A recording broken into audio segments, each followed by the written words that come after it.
So I'm not even going to compete with you on euphemisms. As for the answer to your question, desire of Ukrainians, we need to think about this right from the start. In 2008, President Putin at the NATO summit in Bucharest warned that you need to think 3 times in NATO before you state that Ukraine and Georgia will join NATO. He was presented this as the greatest compromise. Germany and France, they replaced the American proposal to completely accept them into NATO. He said, think about it, come to your senses. Why are you dealing like this with an independent country which is still in the process of establishing this independence? And he described this at the time, how fragile Ukraine was at the time and how careful you have to be with it. But our NATO colleagues, without any euphemisms, went for the breakthrough with a single goal: to subjugate the Russian east of Ukraine to the pro-Western Bandera mentality of the Western Ukraine. This was the only goal. In order to avoid all euphemisms, we want Ukrainian people, and as Putin said, all people living on the territory of Ukraine, to have an opportunity to, without being squeezed into Bandera philosophy, to determine their future. Russia will ensure demilitarization of Ukraine. Russia will free Ukraine from Nazism.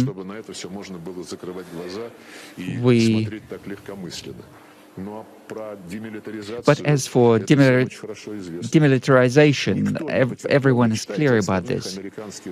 Look at the former American generals. They only start speaking the truth when they retire. They all say that the United States would not have allowed placing military presence in the neighboring countries, And if we remember 2008 Bucharest summit, Ivo Dauder, who was the NATO representative, he said that taking over Bucharest was the biggest mistake of the alliance. Chinese media. So is it possible for me to ask a question? Sorry, because I'm in a slightly tricky... Да, я прошу прощения. Меня зовут Мэтью Чан с CNN. Сейчас. Он невежливый, он сейчас работает на Украине, его заразили невежливостью. He caught up with... He works in Ukraine, that's why he got the spirit of not being polite. CNN and BBC is too much. We were going to...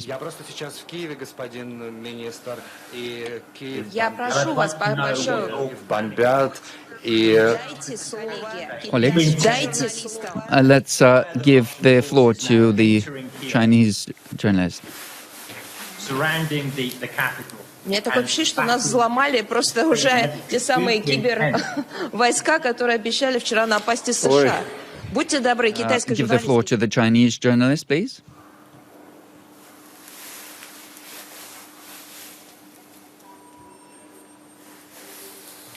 Please. Chinese Media Radio Corporation, please. The floor is yours.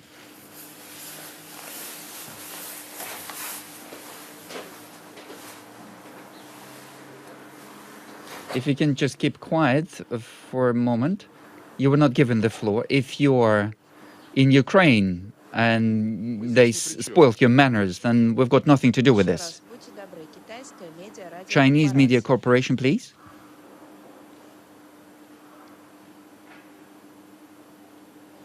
Is there something wrong? We don't have any sound. I can read out. Yes, please. They sent the question. What's your opinion? Will there be any effect of the sanctions against Russia? What do you think about this? Is there room for diplomatic regulation in the context of special operation? We always were in favor of diplomatic resolution. Russia took steps in order to create the possibility for diplomatic resolution, and these were Minsk agreements. Under Minsk agreements, Lugansk and Donetsk, they did not want to change that decision that was agreed in the Minsk. It was Russia that played a key role to persuade them to sign the Minsk agreements, according to which the territorial sovereignty of Ukraine was ensured and Donbass was to get a special status, Russian language as the first thing, to have their own law enforcement and so on, and to keep relations with Russia and so on. And this was going to be placed in Ukrainian constitution. Amnesty was to be announced. The economic blockade had to be stopped, which was introduced by Poroshenko at the time, and there had to be elections agreed with these republics. All of that basis was destroyed, and the following 7 years after the Minsk, they tried on many occasions to persuade Kiev and its Western masters in Berlin and Washington to force Kiev to comply with these agreements, which were the condition to recognize the elementary cultural rights, human rights of people of Donbass. Nobody moved a finger in order to prevent the sabotage, which was being done by Poroshenko and by Zelensky after him.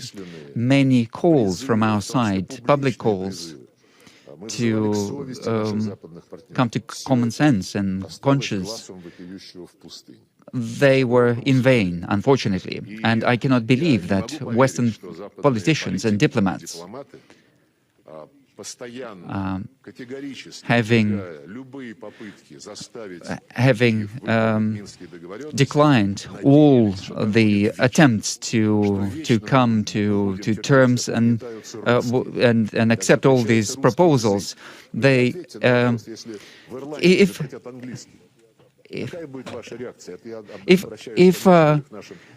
if in Ireland they forbid English language, what are you going to do?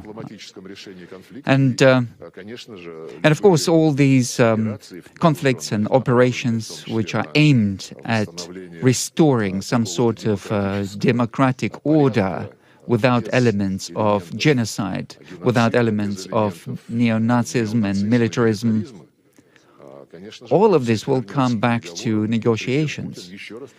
And as Putin said, we are here to, having liberated Ukraine from neo-Nazism and militarism, we are there to allow Ukrainians to determine their future.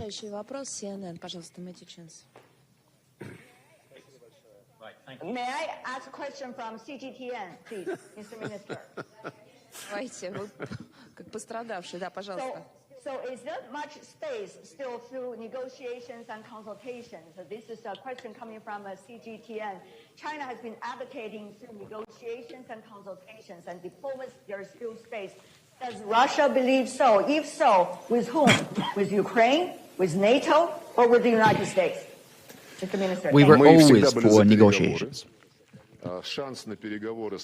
So we kept that option until the last day, and last month I reported to Putin on the reaction that came from our colleagues in NATO and from Washington to agree just guarantees for security. on the basis of the decisions that were taken at the highest level of OSCE in a very honest way. And then collective West tried to misinterpret those. They stated that NATO and other alliances, the countries have got the free will in terms of joining alliances, but they were just very quiet on not disturbing the security of other neighbors like Russia, for example. They just kept it quiet. So this was a dishonest game from their side. So West, collective West, only wanted to pick out bits that were in favor of Kiev regime.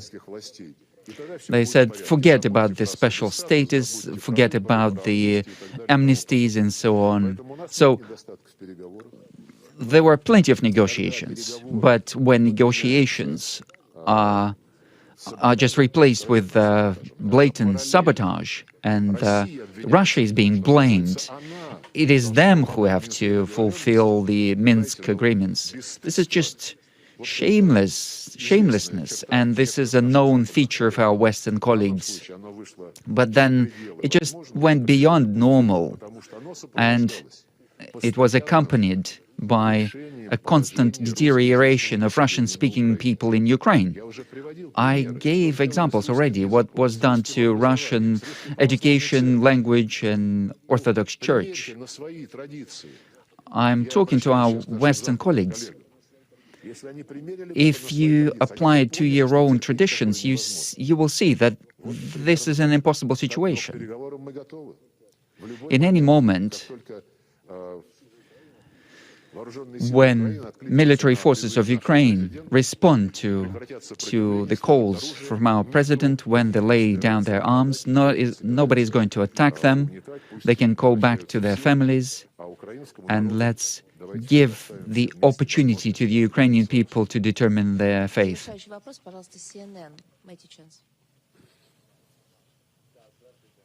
hi. Very much for taking the question. Look, I'm in the capital of Ukraine now, but shell on the outskirts of it. For the past couple of days. Press conference there. We're going to bring in our international affairs editor, Dominic Waghorn, who is in Moscow for a somewhat fractious press conference there with Foreign Minister Sergei Lavrov, Dom, basically saying that the Western media is lying to the world. Yeah, a press conference we were told wasn't going to happen, and it seems a rather limited number of journalists were invited to take part. It's reminding me of the description of diplomacy as the patriotic art of lying for one's own country, and Sergei Lavrov certainly lying through his teeth there, and I think engaging in a certain amount of Orwellian doublethink, saying that Russia is liberating Ukraine, he said, from militarism and Nazism.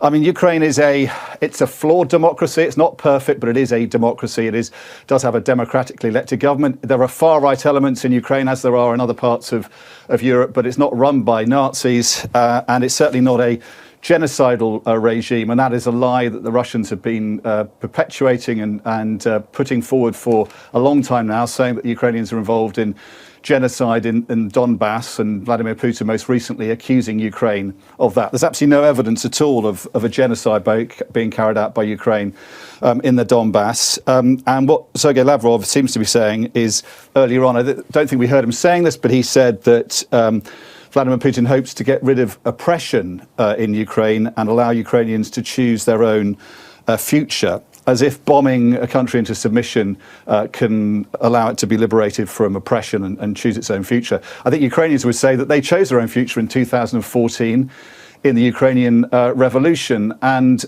in the independence referendum that came after that, or the referendum the Ukrainians carried out across their country, even in those areas where Russian separatists have declared renegade people's republics, a majority of Ukrainians voted in favour of the Ukrainian governments that wanted to move away from Russian influence and more towards the West. I think the question is, how much does Sergei Lavrov believe in this delusional thinking, and how much does his master, Vladimir Putin, believe in it too? Is this simply part of a misinformation campaign justifying a military campaign that many people see as aimed mainly not in Russia's benefit, but in the aim of keeping Vladimir Putin in power, or does Putin now believe this rather delusional thinking?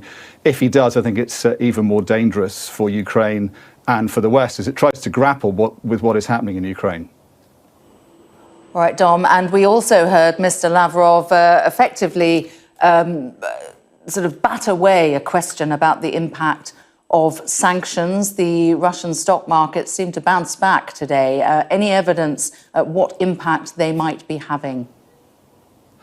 I think it's too early to say, and I think the Russians will draw some consolation from what Donald Tusk, the former European Council leader, was saying in a tweet when he said that Hungary, Italy and Germany have behaved disgracefully over sanctions. And I think part of what Vladimir Putin has been doing over Ukraine has been this attempt to probe differences and divisions between European allies. And clearly he's finding out more than maybe he expected in that, and earlier possibly than expected. In terms of sanctions, we've not seen the full range of sanctions that we had thought would be implemented, particularly suspending Russia from the SWIFT financial system. That's not happened yet. So there's clearly some disunity amongst Western allies over how to implement the sanctions. What Vladimir Putin is telling his people is that Russia would be subject to sanctions whatever he did, such as the level of Russophobia in the outside world, and therefore they shouldn't worry about whether what Putin's doing leads to more sanctions. They're just inevitable anyway. So I think those who believe what they're seeing on state media will be seeking some consolation in that. But of course, in terms of what it might do to the economy, I think they're going to find out fairly quickly, if those sanctions are implemented in full, that they could have a devastating impact on this economy and will give them a lot to think about financially and economically. All right, Dominic.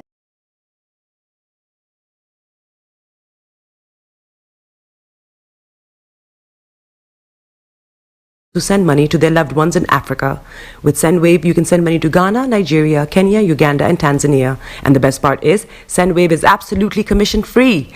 Our exchange rates are excellent. You can see for yourself by checking them out on our website. So how do you use SendWave? SendWave is an app that you can download onto your phone from the App Store or Google Play Store. The app is free to download. After downloading it, just open the app and enter your name, email, and phone number. That's it. You're good to go. Make sure you use the promo code SR. S for Starr, R for Radio. This promo code will give you £5 free credit to send to Africa on your first transaction. Your money will be delivered to your recipient within seconds. Feel free to call me on 0749 7377 647 at any time. I'll be happy to tell you all about SendWave and help you in any way I can. Remember to use the promo code SR for £5 free credit. Medasse. Hi everyone, it's your girl BB Clement, the author of How to Go From Employee to Entrepreneur and the host of your weekly business show, BB Means Business, the show where we discuss everything you ever wanted to know about business but you were afraid to ask. How do I start my business? How do I raise the finance? How do I grow my business? Where am I going to find my customers? Join me every Tuesday at 1:30 p.m. on Star Radio UK to get all the information and tips that you need to become a successful entrepreneur and become financially free. Remember, don't let life dictate to you. Rather, put your signature on life.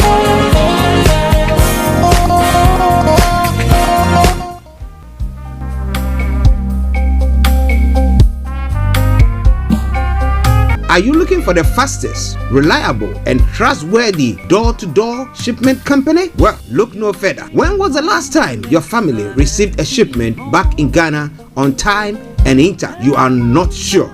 Well, Lamb Shippers, we pride ourselves with being the fastest, reliable, and trustworthy shippers you can use. You are assured of a prompt pickup anywhere in the UK by our personnel. They also make sure your items are well packaged to get to its destination in time. When it comes to door-to-door shipment, look no further. Well, Lamb Shippers, contact us on 07939009321 or 07498911820. Or you can visit our website www.welllamb.co.uk. You can also drop us a mail, info@welllamb@gmail.com. Well Lamb Shippers, fast, reliable, and trustworthy.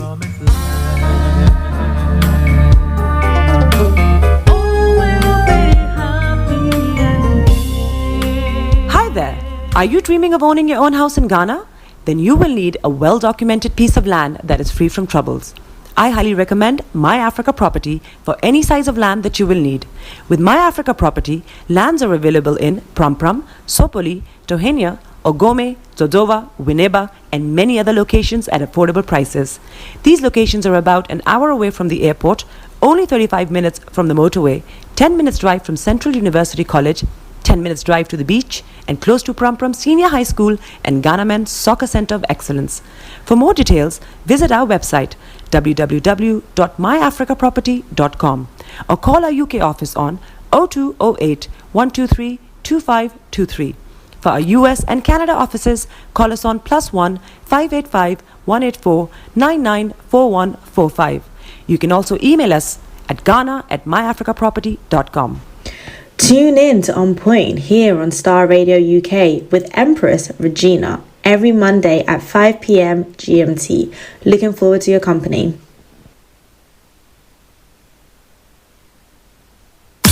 Broadcasting worldwide, online 24/7.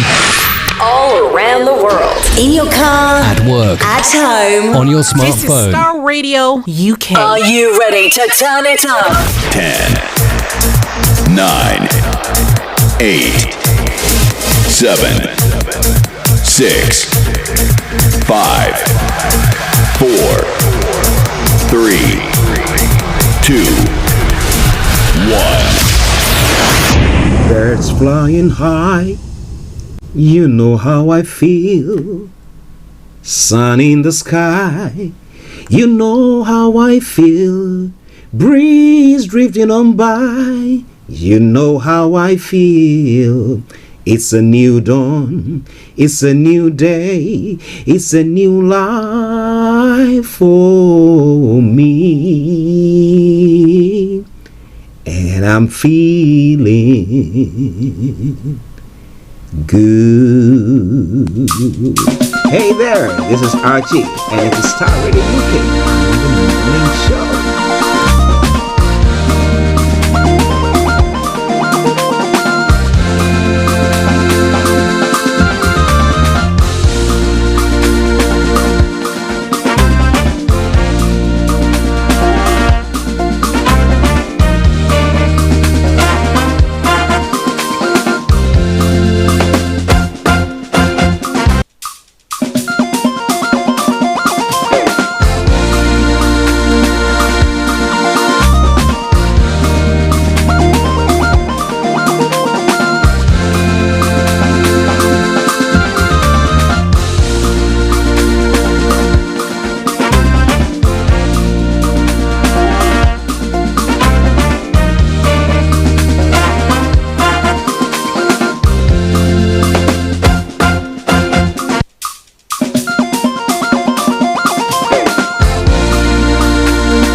Massive good morning, good afternoon, good evening, good dawn to you, wherever you might be on planet Earth, and those of you on other planets as well. We welcome you all and we salute you. Welcome to Star Radio UK and the Friday edition of the morning show. Today is the 25th day of February, the year 2021. Time now 10:41 from the hearts of London. And when it looks as if we can't win,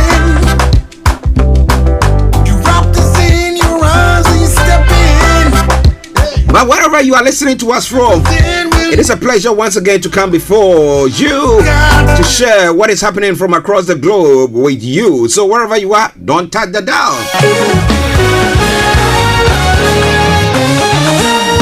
But let me say morning to my colleagues, Mr. Frank Davis, Mr. Olayomi, Kojo D, Mr. Tabiri, CEO of GIL Accountancy Services, Felix all the way in Aberdeen, and the one and only Mr. Francis Guy, our able producer. Salute you all, gentlemen. Welcome to the show.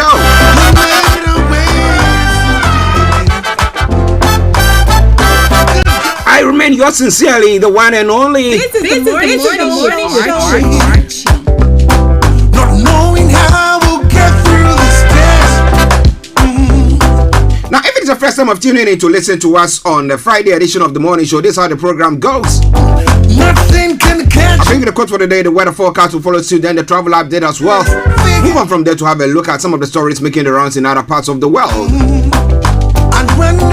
Well, from what is happening in Russia,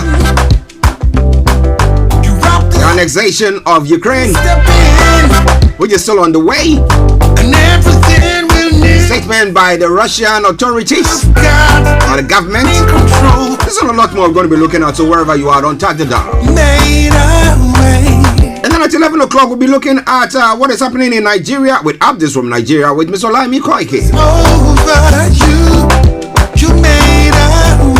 Then after that, we'll continue with other stories making the rounds in all other parts of the world. Well, we happen to have an interview that was granted one of the radio stations in Ghana, or TV stations to be specific, Now we're here. by the Ghanaian, let me call him ambassador in Ukraine, Because of you and nothing we've done. by name Dr. Kiche. We'll be telling you more about that. We'll be bringing the video to you, a clip of it during that time, and then we can have the discussions from there so that you know how safe your relations, and that's especially the students, the 1,000 students, Ghanaian students who are there, and those of you in Africa as well. We are doing our best to see how much we can get all the reps in that particular part of the world to give a statement so that families, friends, and loved ones will calm down. Nothing can catch you by surprise.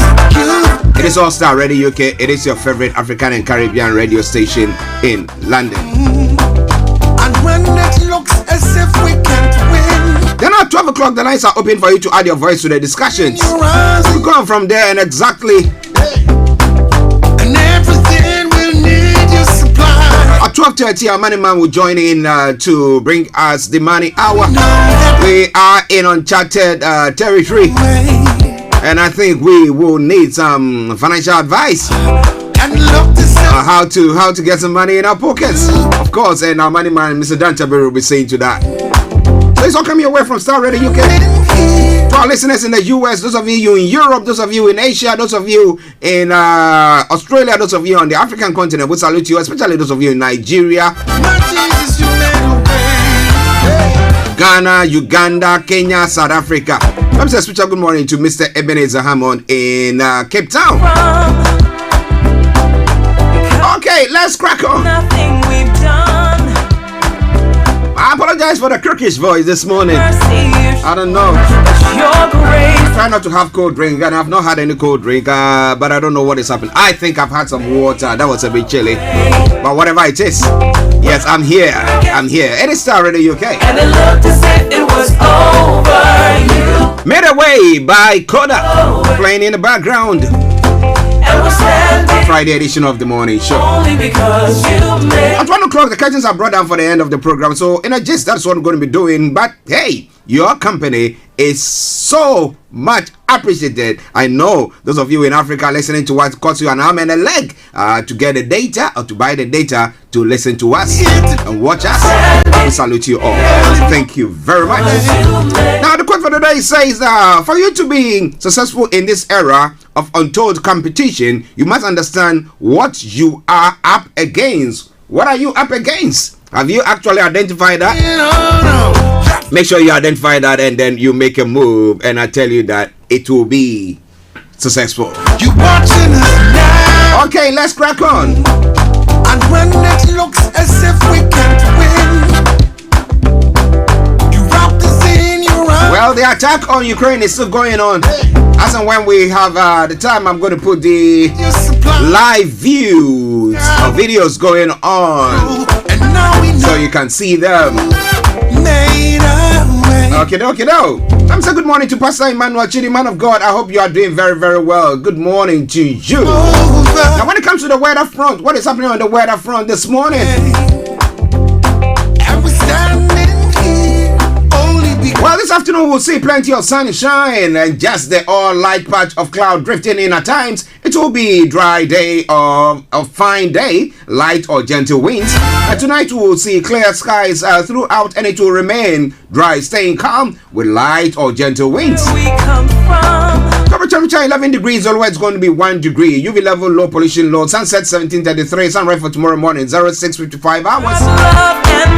And for the weekend weather, Saturday sunny. Top temperature 12 degrees, the lowest 3 degrees. Sunday it's sunny as well. Blanket sunshine. Top temperature 11 degrees, the lowest 6 degrees. So you can make all the necessary preparation. As we say, make hay while the sun shines.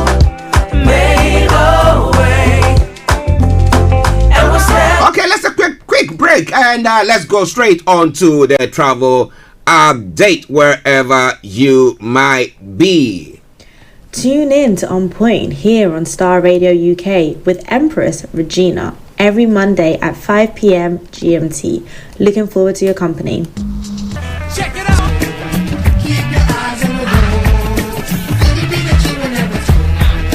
This is Starr Radio UK and the travel updates for you. Okay, so on the travel this morning, London Overground has got reduced service. Northern Line, as you know, until May, mid-May, there is part closure there as well. So check before you leave. On the London Overground, changes to transport to Richmond, Clapham Junction trains times on Friday, the 25th of February. The 2159 train from Stratford to Richmond will terminate at Camden Road at 2218, and the 2317 train from Richmond to Willesden Junction will not run. So check before you leave. That aside, all the others good service. Now Waterloo, my apologies, TFL Rail, DLR, London Tram, in good service there. Now moving on straight to the river bus. Apart from the Woolwich ferry that's suspended, all the others have got good service. Now keep your eyes on the roads. Keep your eyes on the roads. I'll keep you navigated. I promise. Our bond. Moving on straight to the National Rail this morning. On the National, we have Vanchi West Coast have got special service across country, East Midlands, First Transpennine, Gatwick Express, Great Northern, Great Western Railway, Great Anglia, Northern Rail have all got special service. Now, Southern and Thameslink have also got special service. So that brings us to the final segment of the travel updates. That is the major roads in London. So on the major roads in London, A24 has got closures, A316 closures, A4 closures, Central London Red Roads closures, North Circular A406 closures there as well, South Circular A205 closures, and A23 serious delays. Then aside, all the others, no exceptional delays. So on that note, let me say it once again. Good morning, good afternoon, good evening, good dawn to you wherever you might be on planet Earth.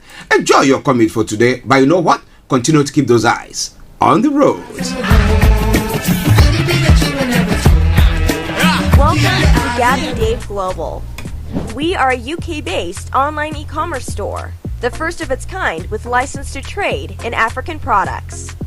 Some of the products are clothing brands and all beauty accessories, hair and beauty brands, natural aphrodisiacs, processed and dried unprocessed food. Our mission at Gabby Dave is to connect African and Caribbean businesses to customers globally. At Gabby Dave, we ensure our sellers get the best deal for their products. We are not just here to help you reach a wider audience.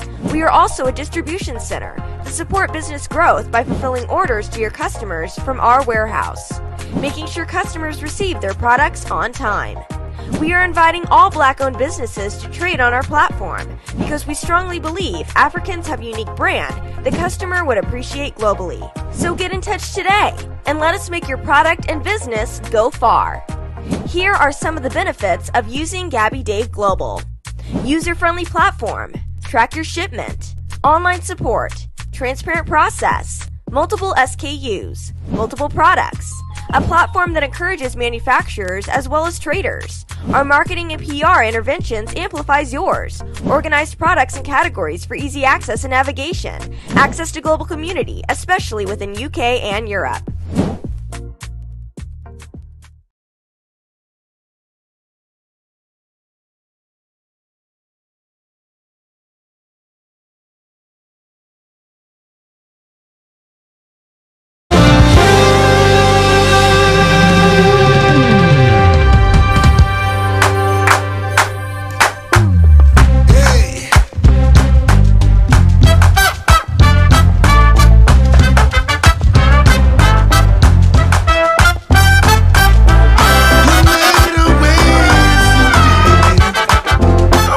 Back to the program. It's now gone exactly 8 minutes to the top of the hour. It is the Friday edition of the morning show, so it's now time for Global Trotting. So let's move on.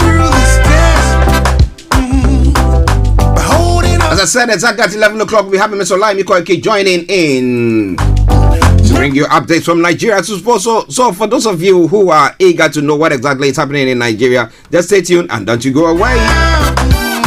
Now, when it comes to the UK front, Russia has banned British Airlines from its airspace. Now, Russia says the move is a response to the UK's unfriendly decision to ban Aeroflot from the UK. Did you follow the press briefing that was going on this morning? Or the press conference, whichever you want to name it? Okay, a UK urged to admit thousands of Ukrainian refugees. Now, charities say the UK should play a leading role as the US wants 5 million people could be displaced. Now, it will come to my discussion again. To what end? Russia is going to go all out, as we see at the moment. Overnight, the bombings that have gone on. Literally, they are the verge of taking Kiev. Well, they're giving their reasons for doing so.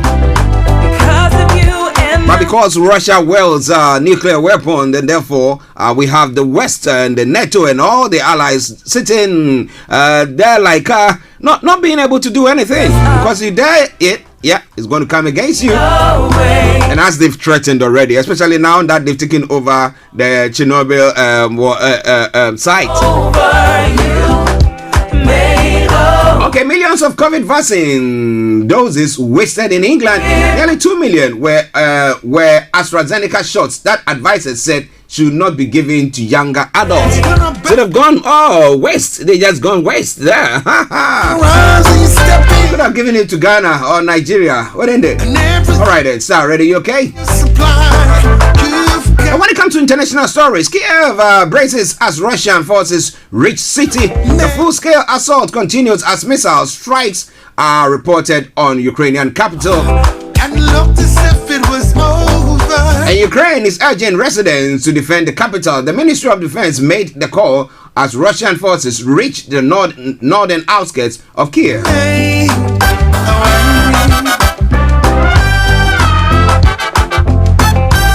Interestingly, Russians are saying that we are shocked to that invasion that Putin is leading. And about 1,000 people have been arrested. 1,000 Russians have been arrested for going on the roads, on the streets to protest against this takeover. Let me put it that way.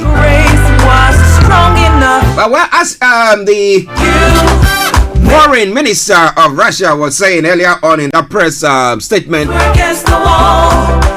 he said, well, Putin's idea is to make a way, and we're standing here only because you made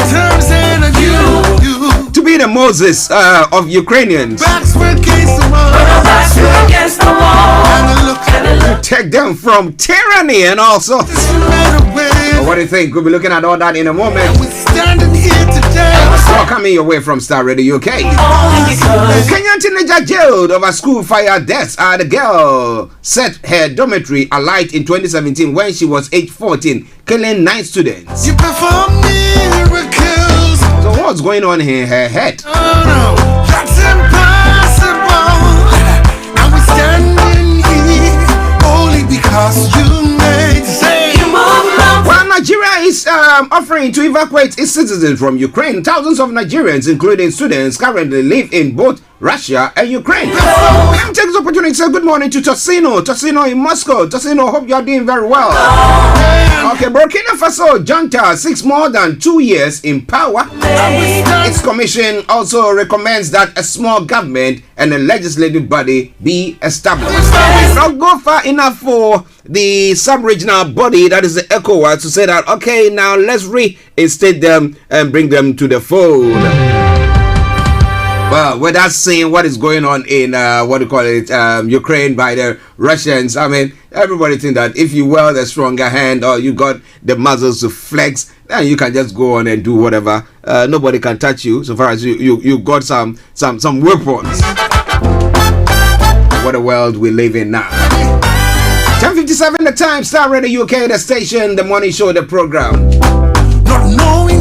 The AU is also expressing extreme concern over Russian invasion. Fighting rages on in Ukraine for the second day after a large-scale invasion by Russia. Bakani commander visits Chad military base to deploy new equipment.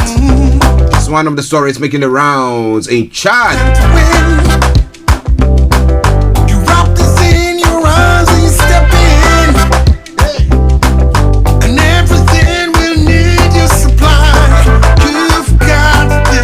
Die here. Some Nigerians trapped in Ukraine reject evacuation offer. Wow. When our backs were against the wall. Declared suspected terrorist leaders wanted. Senate tells federal government.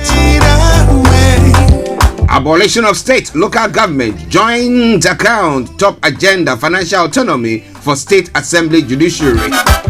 This and a lot more going to be coming your way from Nigeria. Review of 1999 Constitution. Reps Committee makes 68 recommendations. But would that be adhered to and seen to? That is another question that is making the headlines or going on in people's heads. But this and a lot more going to be coming your way from Nigeria. Global trotting. Democracy must improve human lives, Bagwin says.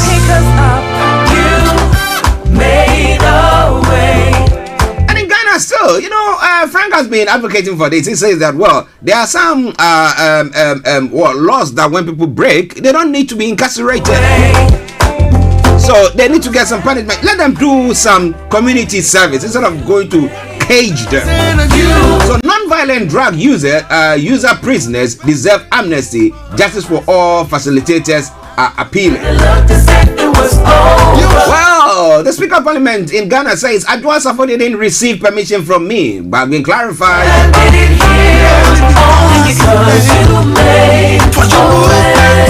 Not coming away from Starr Radio UK. With your power, you perform miracles. There is nothing, that's impossible.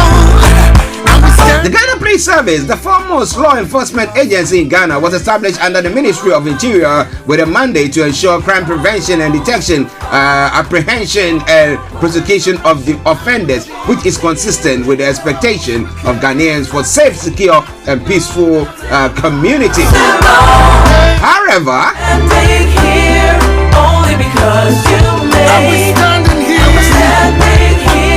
somebody stole the IGP's keys. Who stole his keys? Wow, we'll be bringing you more on that front and a lot more. So stay tuned, not to go away. It is Starr Radio UK, your favorite African and Caribbean radio station in London. Enjoy the rest of that music and we'll be with you. Whilst we wait for Mr. Olayomi Key. When our backs were against the wall, and I looked as if it was all and we're standing here today. Only because you made for your ways. You cause walls to fall with your power. You perform miracles. There is nothing, that's impossible.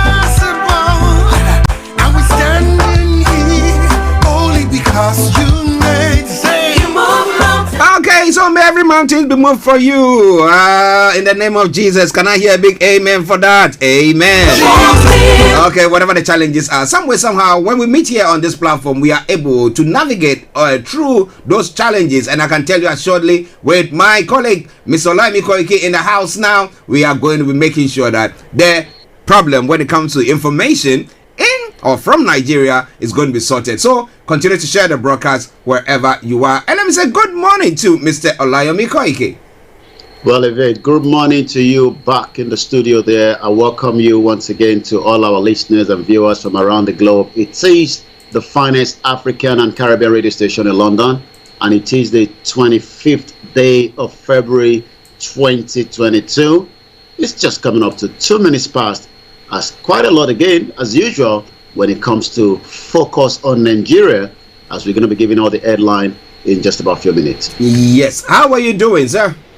Well, as you can see, it's thank God it's Friday, like we say. I'm doing very well. We give thanks. And as usual, like you always say, when we are live, there is just quite a lot that we've got to be grateful, because the world itself is having so much, especially with the latest that is happening in our lifetime again, where peace could have been resolved, the issues on the ground, but rather saying that war has now become a kind of a conversation that solves issues. And this is why a lot of Nigerians are now asking the question, are the international community going to do more to elevate the situation in Nigeria as well, or are they going to wait until the big bang happen in Nigeria? But for now, I'm doing very well, and it's good to be back with you again this Friday edition of Morning Show. Yes, listeners, Mr. Olayomi for you in our North London studios. I'm Archie in the South studios, and we are bringing you updates from Nigeria. Now, first of all, let's go to what is happening in Ukraine and the fact that we're trying to see if our citizens in that part of the world are safe. As to it now, we know we got some information from the Ghana, the Ghana ambassador. Let me put it that way. That will make people understand it. In Ukraine, who will be putting some information that we have about him in a moment. But the government in Nigeria is saying that they are planning to go and repatriate those Nigerians there. And some people are saying that, look, for us to come to Nigeria, we'd rather stay there and die. So, why are they saying that? Well, it is until something happened to you, and especially as we have a lot of Nigerians all over the world.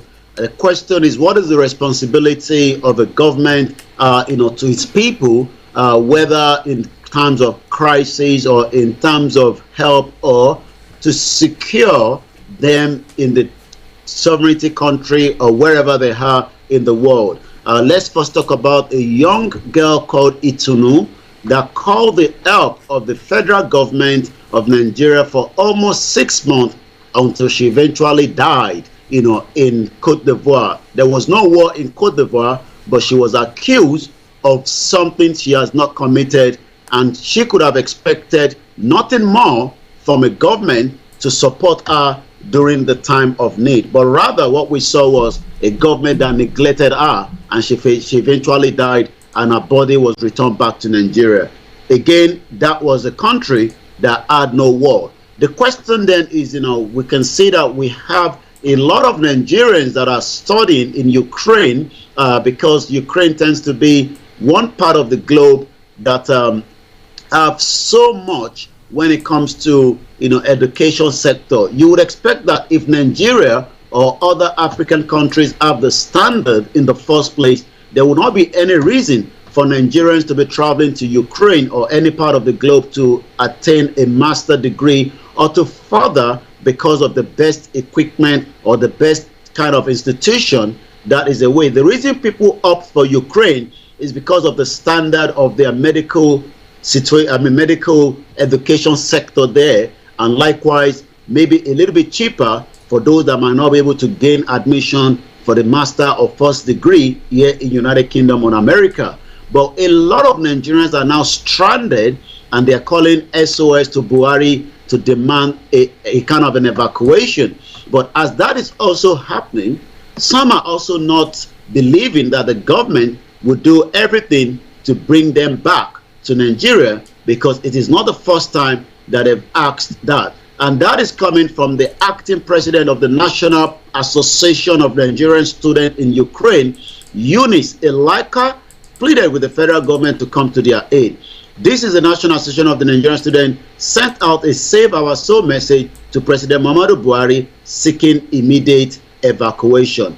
But not every one of them also trust the government, because they believe that it is not the first time that they've asked the government to come and rescue them. According to Edion Cypran Ukwa, a Nigerian who has lived in Ukraine care for many years, dismissed the calls as not only being unrealistic considering the closure of the airspace, but due to the past unfulfilled promises of the federal government of Nigeria. He said, I was here in 2013, which is about some few years ago, during the similar crisis when they promised to evacuate Nigerians.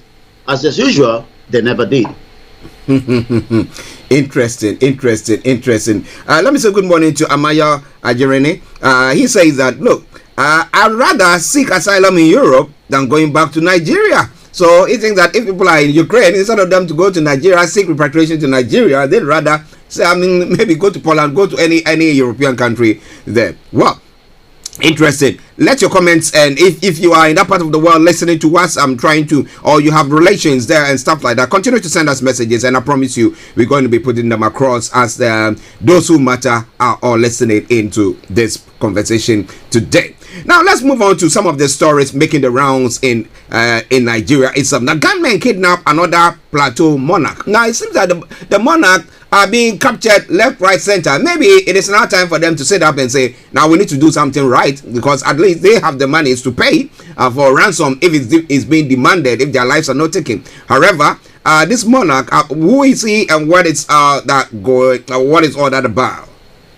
Well, Nigeria are facing a lot of insecurity in the country, and it's not just about the monarch. It's about almost everybody now is wondering, for how long do you have to live in a country and fearful of your lives, whether being a monarch or just someone that believe that the federal government should have done more, to secure the lives of each of these Nigerians. Yes, like you did talked about, like you did mention, a monarch was kidnapped, and this is also coming up. I'm just trying to. Yes, the extension has again enveloped in Magun local government area of Plateau State, following the kidnap of one of their traditional ruler, Dikat Gupia, by gunmen. Gupia is a paramount ruler of the Pushi district, the country home of also the state deputy governor. The question then is, how does this happen?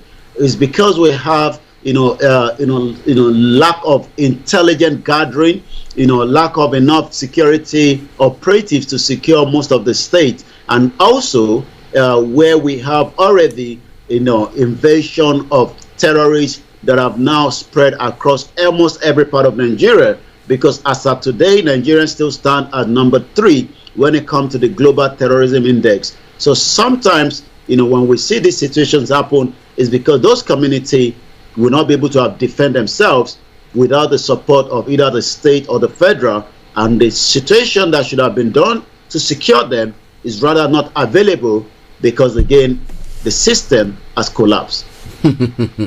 Well, listeners, I'd rather they capture or kidnap the rulers, the big people, all those people. I'd rather, because that makes them know that reality is dawning on them, and they wake up to smell the coffee. So they think that, now what do we do to stop that? So maybe going that way, I'm not happy that it's done. No, don't get me wrong. I'm not happy that that has happened, but I'm happy that it's happened there. So now they know that the normal or the common Nigerian person's life matters. All right then. So Starr Radio UK. Amayo says that war is in Nigeria already, so he doesn't want to be repatriated to Nigeria. I'd rather stay somewhere in Europe, so that not from frying pan to fire. Okay then. Okay. Now let's move on to some of the other stories, quite interesting ones. Over to you, Yomi.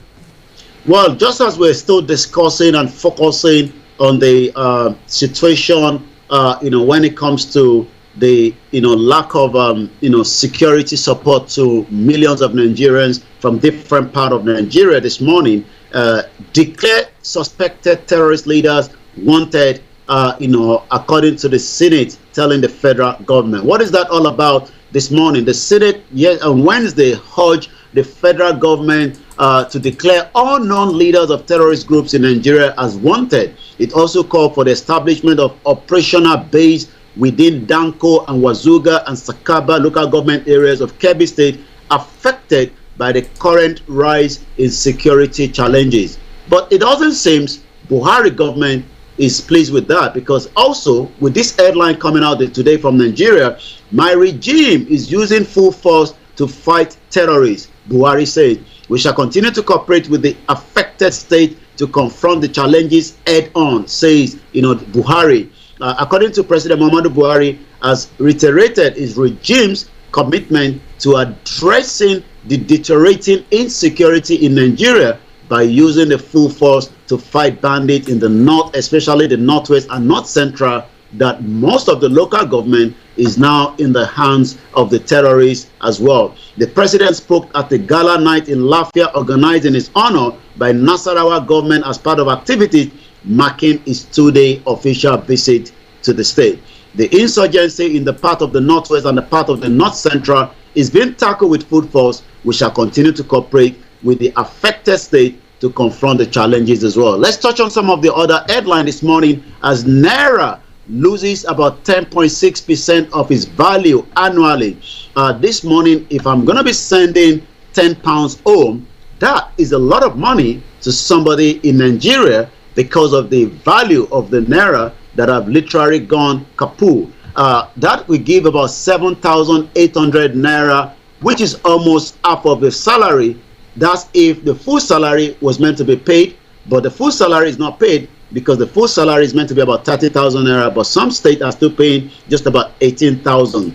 And that also shows that because of the influx of export coming into the country rather than a proper production in the country. What do I mean by that? We have millions of youth that are out of university, millions of Nigerians that are out of jobs that could have been helping the economy. But at Isenyi local government area, as an example, some of the youth came out this morning from a live transmission from our feed that says that rather than allowing them to go to the farm, the terrorists marauding themselves as herdsmen continue to tackle and kill them.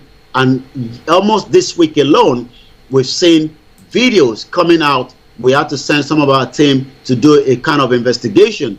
And their concern is, what is the role of the government from the state and the federal sitting back and allowing terrorists to continue to kill them because they can't make it to the farm? If you can't make it to the farm, you can't produce the food. You can also sell the produce back as well. And the question is, I saw this, when we were in Nigeria last year, that as we speak today, farmers are now going to purchase food items that they should be growing and also be selling. That also is part of the reason why the Naira is also devaluing quickly, because almost everything is imported into the country. According to the International Monetary Fund, known as IMF, says the long-term rate of the depreciation of the Naira equated to a loss of about 10.6% of its value since 1973. According to the IMF, this rate is about 1.5 times higher than the long-term rate of the currencies of other emerging market and developing economics at about 7.2%. The sub-Saharan African at about 7% over the same period. The Washington-based lender disclosed this is in its Nigeria Selected Issue Paper report. According to the report, this is one of the reasons why Nigerian inflation rate is higher than that of its peers. That inflation is now having a kind of a distress to millions of Nigerians. As we speak today, people cannot access basic things of life, whether healthcare, welfare, education. Adding to that is the security that is also compounding a lot of issues. So if I was going to be setting up a business in Nigeria, some of the things I'll be looking up to see whether we have electricity, we have the security. Yes, the manpower is there. They can be trained for all the jobs, but also the government policy is not also helping. The report read in part, Nigerians' long-term average of rate of CPI inflation from 1971 to 2020 was 16%, which is higher than both the SSA 13% and the EMD of 13.6%. I'm going to take from the business section and come back again before we go into some of the other headlines. It's coming up to 16 minutes past this morning from Starr Radio UK, your finest African and Caribbean radio station in London. As we do know, part of the reason why some are asking the question that should we continue with Nigeria, or should we continue to ask the question whether Nigeria itself can survive before the 2023. The groups urge citizens to reject career politicians in 2023. An advocacy group, Nigerian Patriotic Quest, has called on the citizens to work together to reject the whole class of career politicians in the next general elections. The group disclosed this yesterday in their statement, adding that the biggest challenge to Nigerian progress was a failed leadership. The statement read in part, the biggest drawback to Nigerian emergency as a strong progressive nation, just as we are discussing the distress in the naira and the value of the currency that is having impact to almost everybody in the country and those outside, lies in the future of the leadership.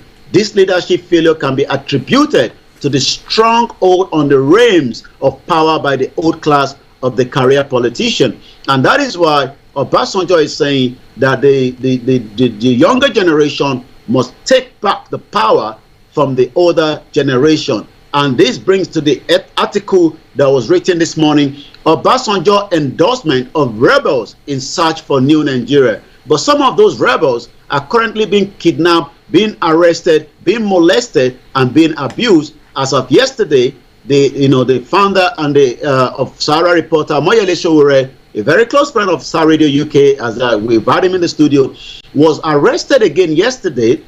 Because some of the Nigerian elite tend to use the police as something that they can use to chase most of the innocent Nigerian. But this morning, it was released yesterday, but the headline coming back again this morning says, police re-invited Sowore after the illegal arrest as Buhari's Minister Malami Nwoko secured judge to remand activists in the prison custody. And my question is, does this government have enough on its table, or still not enough, especially with so much that is happening? In the next 72 hours, today is Friday, by Sunday, maybe some of the major roads will be blocked from the Nigerian Association of Students that says, if you do not end the crisis between the lecturers, we're going to be blocking the road up the 36th state, either also the Maritime, the Ogoni. Our advice to a lot of Nigerians is, be prepared for the worst case scenario. But Starr Radio UK will continue to monitor the situation across the 36 states to report back to the international community should they be taking unnecessary steps to attack or kill the Nigerians, just as it was done in 2020, 2021. When we saw 2020 rather, when we saw the invasion and killings of millions of Nigerians, not just on the spot of the Lekki toll gate, but millions of Nigerians that do not have the basic things of life already. Starr Radio UK, your finest African and Caribbean radio station in London. I come back again to you now in the studio. Yes, listeners, Mr. Olayomi Koike bringing us updates from Nigeria. Time now 19 minutes past the top of the hour. Now, interestingly, let's touch on the latter story first. Now, why did Malami cause the arrest or cause the security agencies to arrest Sowore? What has Sowore done? Well, there's a particular person known as Ned Nwoko. These are socialites that believes their influence in Nigeria can be used to to detain or arrest individuals. From what we know, the Nigerian police has again invited the human rights activist Moyele Sowore over a furious petition by a former member of the House of Representatives, Ned Nwoko. Ned Nwoko was one-time member of the House of Representatives, and as we do know, a team of the what we can say is he has written a petition on Moyele Sowore on a particular article that Sahara reporter must have written. But it is not about that. It's about these individuals and so many of them that have abused, whether in power or out of power, their influence within the government or within the security operatives. So they've literally turned some of our security operatives as their handbags. Well, we hope that, everybody there is listening and watching with eagle's eyes, and then so that if people in authority who try to use because of their authority try to use the security agencies to intimidate people, though they know that they are not in the right stand, but because they have that, they will still do it. But it is Starr Radio UK. It is your favorite African and Caribbean radio station in London. Injustice to one is injustice to all. That's what Amayo is saying there. Starr Radio UK. Now, interestingly, you were talking about the fact that the call by Obasanjo. Now, do you think, and some others saying that we shouldn't now come 2023, the next election, if we have to go for that election? You're saying that they're saying that we shouldn't vote for career politicians. So, who do you vote for then?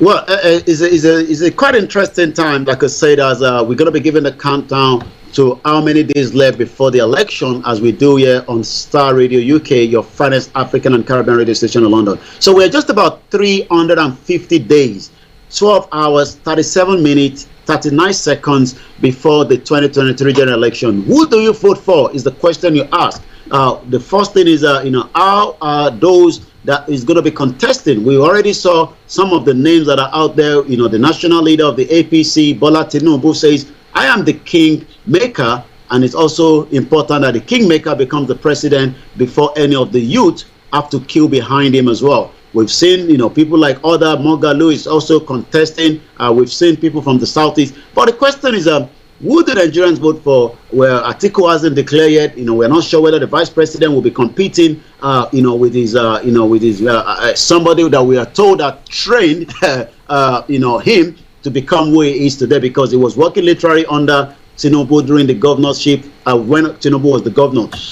Do the Nigerians have options on the table? Yes, they might have options for those that still believe in one Nigeria, because not everybody at this particular point believe in that union and the progress and the peace of Nigeria. So for those that wants to become, one Nigeria and still want to keep Nigeria, the option is, who do you vote for that will change the dynamic and probably make Nigeria a better place? If so, but the question is, that is very limited, because if you look at what Tinubu has done while he was a state governor for 8 years, and you go back and ask the question, he still controls almost everything in Lagos, from so many things that has been pinned to him. This was somebody that had a bullion van into his property before the 2019 election, and yet the EFCC, the Economic Financial Crimes, could not be asking. Imagine here in UK on the day of election, and the opposition had whoever, the conservative have somebody that driving a bullion van and money.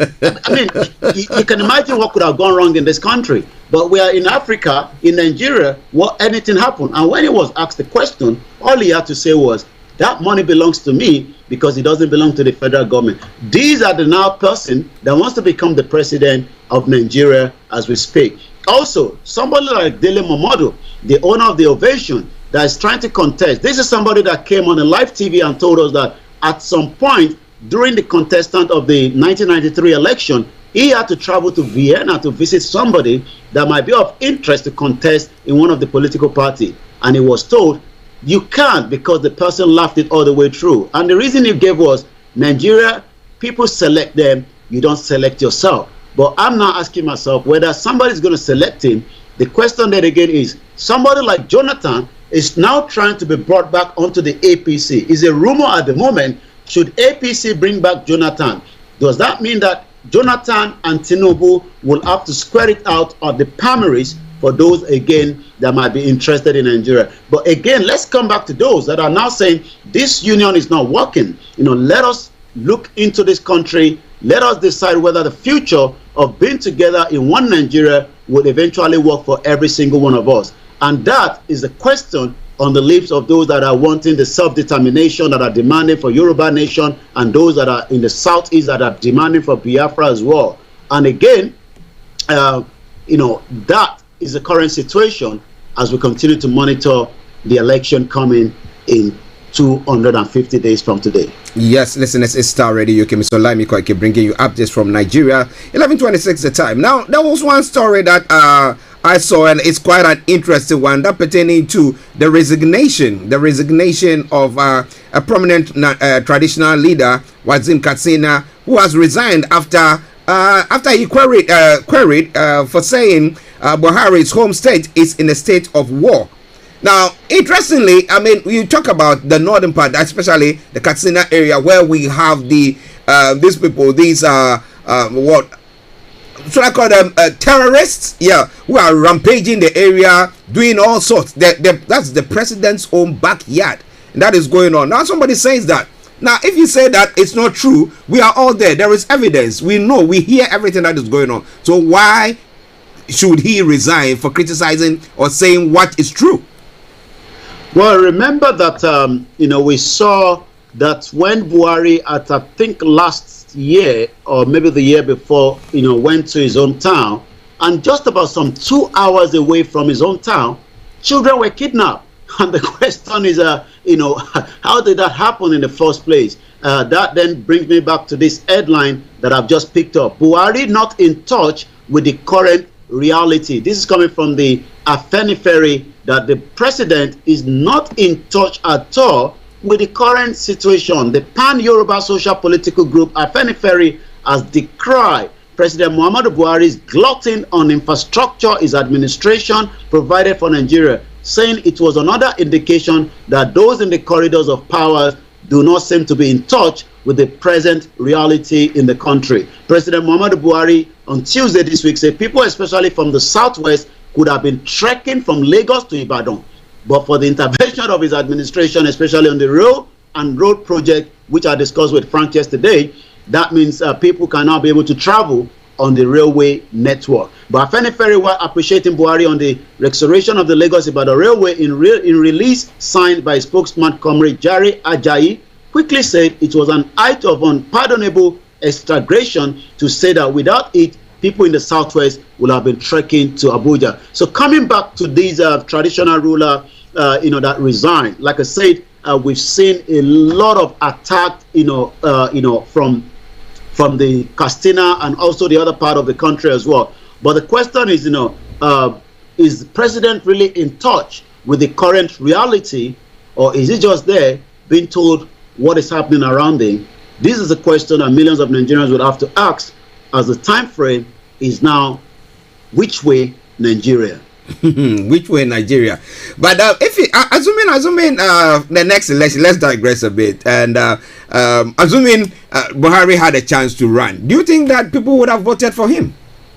Well, Buhari has already said he can't wait to be an ex-president, so I don't think he wants to rerun anymore. I think he's already tired, and he might want to go back to his hometown in Katsina and look after some of his cows that probably are not growing in numbers, but he prefer them to still remain the same in the numbers that they have. So he has already said he just can't wait to become an ex-president. So whether he's going to recontest again is leaving that to the next mantle of Nigerians to decide their fate. Well, if you're listening to us, what do you think? Do you think that maybe if Buhari were to, we know that the constitution doesn't allow him to, and then we know that he's tired, he's an old man, he's tired. Now, assuming he decided to have contested again, would you have voted for him? Maybe you're thinking that maybe second round he might do something better. But let me read a few comments that have come in. Amaya says referendum now, freedom now. Prince Adebanjo, good morning to you, as good afternoon from where you are. He says Igboho must be free. Okay. And Amaya says Nigerian politicians are the beneficiaries of Nigerians' wealth. And then Yoruba had been producing graduates as far back as the 1870s. One Yoruba nation we stand. Okay. Interesting. Let your comments come through. I promise you I'm going to read that out. Now, Yomi, let's move on to some of the other stories making the rounds, and then to the social media platform as well. Over to you. We take two comments from this side as well. From Oko, says Nigerian government free Nnamdi Kanu. He has no case in your court. Self-determination is not a crime. Nigeria injustice on the Biafran is a big crime against humanity.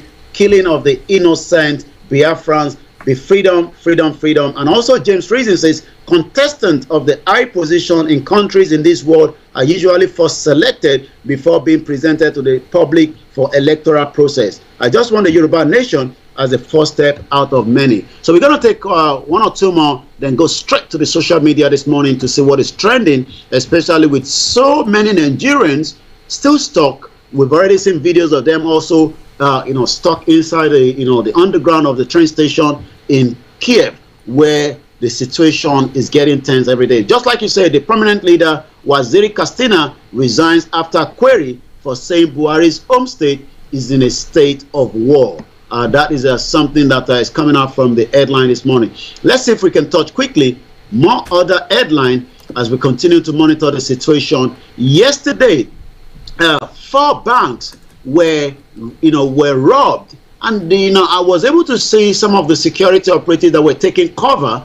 Maybe they didn't have enough in their ammunition that they were carrying, or they were probably just being on the safe side from not being killed at that attack. How could 4 banks be robbed in a broad daylight? No fewer than 7 people, including 2 police officers, 5 civilians, were killed on Thursday yesterday evening, and huge sums of money stolen during a coordinated armed robbery attack on 4 commercial banks in Uromi, headquarters of Essen Northeast local government area of Edo State. The Edo State Police Command spokesman Utangobola Bello confirmed the robbery attack but did not give details. This was a similar robbery incident 2 weeks ago in Idiakwe in Ibadan, where a bullion van was robbed. 13 innocent people were killed, and we're still demanding justice for each of those that were killed, just as we continue to demand justice for individual that was killed, that the head was taken away by the by the hoodlum known as auxiliary in Ibadan in Oyo State, just as we are seeing more attacks in the same local government of Oyo State as well. So I'm going to go straight now to social media as we are following the situation of Nigerians in Ukraine. I received a call from US yesterday of some of those Nigerians that are very concerned. But according to @Biafran tweet, World War III, Nigerian government consider Nigerians in Ukraine as Biafra and Oduduwa people. Instead of sending aid to them in #Ukraine, Nigerian government are invading their homeland #Biafra, terrorizing and killing innocent Biafrans, and with a lot of ammo tank in that video that is underneath that tweet as well. We do know that there's a lot of atrocity, killings and genocide taking place unrecorded in the southeast of Nigeria today. Also, some Nigerians in Ukraine unwilling to return reject Buhari government plan evacuation. Like I said, there's another video right in front of me with a lot of packed underground in the citizens in Ukraine, as we do know with the current crisis going on there. So Nigerians give update from Kiev, as they're part of those taking cover underneath, the train station. So let's say more before we continue as well and come back again. It's coming up to 11:34 this morning. Is the Friday edition. As we do know that the situation in Russia, Ukraine is generating so much conversation. Like I said, Showore was released yesterday, but it doesn't seem everything is done as it's now been invited back. We'll be giving more updates on that as we do have it as well. So this person says at Kalafrok, I stand with Ukraine, not Russia. I stand with United States, not China. I stand with India, not Pakistan. I stand with #Biafra, not Nigeria. The killings and invasion of the Biafran people, homes and villages by the Nigerian government forces is getting out of control, and we continue to ask the international community to please look into some of this atrocity that is taking place. Aloy Ejimako is one of the legal representatives of Mazi Nnamdi Kanu. Is giving an update some 21 hours ago. 3 times in a row, the government of Nigeria via the DSS blocks court order access to Oyendu Nnamdi Kanu on the same excuses. We were here in strength, my humble self, Ozekome, Ejiomafo, and Prince Emma, this crass tyrant, will live in infamy and harden a lot of heart. The question is, like I said, this government will be remembered for a very long time, especially the abuse of the justice system that have been turned into like buying, beans cake on the side of the road, because they do not listen and they do not comply with this, with the justice system when giving order either at the High Court or at the State Court. As we do know that 20 billion was meant to have been allocated to Chief Sunday Igboho for the damage and invasion of his home, but the federal government doesn't seem to be interested in that. Let's talk about two more from the social media.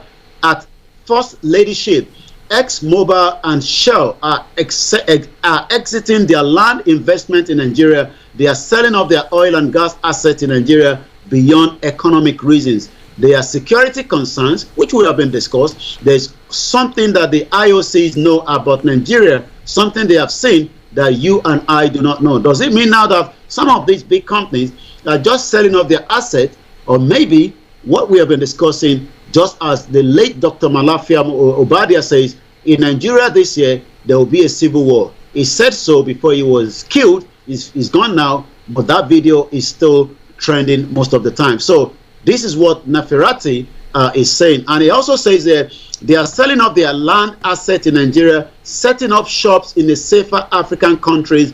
ExMobil, Shell were Nigerian partner and critical national asset investors for decades. Their gradual exit from Nigeria means the US and the UK have no businesses in your fight. And the last one says it is 11 years plus. Yet the Boko Haram still flex their muzzle. Hardened banditry, terrorism become diversified. The army is overstretched, so the end insurgency, it will take more than what Nigeria can give at the moment in case of any external aggression. Nigerians, you are literally on your own. If I were you, I will put my affairs in order, have a plan B, an exit plan in case of any eventuality. China is the only country heavily invested in Nigeria right now, so Nigeria must get its politics right this time. All is not well with your polity, economic, and security. And that is why a lot of Nigerians are saying that the situation in Nigeria at present is becoming scary on a daily basis. And until we all come onto the round table to decide the future of the country, we might end up having no country in another couple of years, especially with the insecurity that is becoming very, very high on a daily basis, and the government doesn't seem to have a final solution to those problems. This is Starr Radio UK. It is your finest African Caribbean radio station in London. And for more details about what we do, you can also check us out on our timeline on all the social media handle. But the best way to know what we do, www.starradiouk.com, where you can find all the latest of happenings in Africa and also in Europe, in Asia. But at every 11 o'clock, you will find me here giving all the details and the headlines about Nigeria. And if you're thinking of sending money home to your loved ones at a very critical time, especially with the upcoming, by Monday, I'll be able to give report on the ground in Nigeria from some of our team that are representing us to give us whether by Monday there will be a major roadblocks according to the Nigerian Association of Nigerian Students. So we're advising everyone, why not use SendWaves to send money to your loved ones so that they can purchase foodstuff and stock it up just in case by Monday things become the other way around. I come back now to you in the studio before we start winding it down this morning. Yes, listeners, Mr. Olayomi Koiki bringing you updates from Nigeria, quite a comprehensive one that he's given so far. But let me read a couple of comments, and then we have a look at Nnamdi Kanu and Sunday Igboho's cases, and then we can run up. Now, Salami Muritala says, God will free Sunday Igboho, inshallah. And then Amayo says, Yoruba Nation was the first in Africa to have a TV station in 1959. Interesting education there. The tallest building in West Africa in 1965. My goodness. Well, but what do we see now? Is it that the federal system is spreading development across the country, or what exactly is happening? Or are they now siphoning the wealth from one particular area to the other areas and making sure they kill the other areas? Looking at what Olayomi said about the Shell and other oil companies that are selling their wares and trying to leave that place. Now, if the government sits and have maybe a jaw with the IPOB leader and all those people who have got invested interest there, they will be able to come to a compromise, knowing that, look, what is going on, we have a stake in it, we are getting, it's bettering our lives. But when they don't see that, then of course, the investors will think that the best way out is to leave. How far would Nigeria go to get things done? Okay, so now let's come to Sunday Igboho. Have we had any updates from his incarceration in Benin or anything of the sort? Well, I believe yesterday one of this legal team was being interviewed after almost 200 days of being held in Benin Republic, and what are the reasons? What can be done more? To get him out of there. We do know that our brother, our own friend, Mayegun General, based there in Glasgow, with his fans, have now been able to raise a total amount of almost close to £25,000 to say that we would do whatever needs to be done legally, pressure, asking the Benin country to release him, to allow him to continue his journey, and there's no reason for being held and pinned down in Benin after 7 months. So what we can only say is that, it's still an ongoing situation, where, even as at this morning, I was having a conversation with somebody in America. I had to actually wake them up because they have a bit of background, when it comes to, political prisoner that is, being pinned down in any part of the world. This person that I spoke to already faced similar, situation, which we can't go into too much detail. He used to be part of the military in Nigeria until he had to run away for his life. He was traveling to different African countries. He was also pinned down until he was able to get himself set free and then arrived in America, where he has lived peacefully for so many years now. So the question now is, is Benin Republic using Chief Sunday Igboho, as a bargaining chip? Even though we know Buhari locked the borderline between the Southwest and Benin Republic, for almost 3 years now, while we have the borderline in the Northwest, where he's also his hometown in Castina. So yes, the situation with Chief Sunday Igboho is still an ongoing. Yesterday we saw the leader of the Yoruba movement, Professor Banji Akintoye, on a prayer section that was streamed yesterday, and yes, as they're praying, they're also putting pressure. He has been in Benin Republic himself for almost 7 months as we speak, and I can also confirm that we from this side were in daily contact, in terms of the psychology, the health care of Chief Sunday Igboho. He needs to be taken out so that he can have a better treatment, because he's been there for 7 months now, but the situation is not yet been resolved. Well, listeners, a bit of update there from Sunday Igboho's incarceration. Anthony Adedeji, thumbs up to you too. Good afternoon or good morning. Adi Adetunji, good morning to you, and thank you very much for joining us as well. Now, let's come to Nnamdi Kanu. Now, we know that the government, the president, when he was when what do you call them, Biafran leaders or leaders from the southeast, went to visit him. He was of the view that they went to negotiate something so that he could be released. Now, later on, we had some information coming through that were, I think, advising him not to release him, but let the case go through. And then maybe when he's incarcerated, maybe sentenced, then he as a president can then pardon him, which would say that, well, you've made a mistake or you've broken the law, so the law has to deal with you. But with the way that the case is being adjourned every day, how long is it going to take for the case to be heard and then judgment passed? And then we can have the president saying that, okay, now I've pardoned the person. Well, how long is it going to be another, until 2023 when the president is about to leave office, or what? What are they doing? What is the plan? Well, maybe until he becomes the ex-president and leave the battles to the next president to deal with. Just as a lot of people from the Southeast will always say that it looks like the presidency is running away from his own court. Just as we saw, the legal team update there that they've tried to visit him, but that doesn't seem to be working. We do know that the next court case is going to be in April, which is just about some 6 or 8 weeks from now. But the question you've asked is, would there ever be a court case in that will have, they've had 15 count charges on him. The legal team has, say this is like buying akara and bread on the side road, because the one that I would have expected to be added is, because Nnamdi Kanu keeps saying, that is not the real Buhari, but that has not been added to the charges. And if that is added, that means we would have to take the DNA of the current president to confirm whether that is the real president or not. Because it's a very, I mean, as much as the, Buhari himself, I believe, was traveling to somewhere in Ukraine when he was interviewed with some of the Nigerians saying, I'm still the real president. So forget about whatever you're hearing out there. But those count charges was not there. But some of the other count charges have been, put to the side by the legal team. But what I think is going to happen is, as much as the government is trying to run away from its court, they will continue to postpone this court case. So it's never going to happen as much as the legal team of Nnamdi Kanu want it to happen. It shouldn't take more than 2 weeks, and then whatever the judgment, then maybe the presidency can have a pardon on him. I think the first thing they're trying to do now is to at least get him out on a bail, or get him out from the DSS custody into a proper different prison where they can have access to him.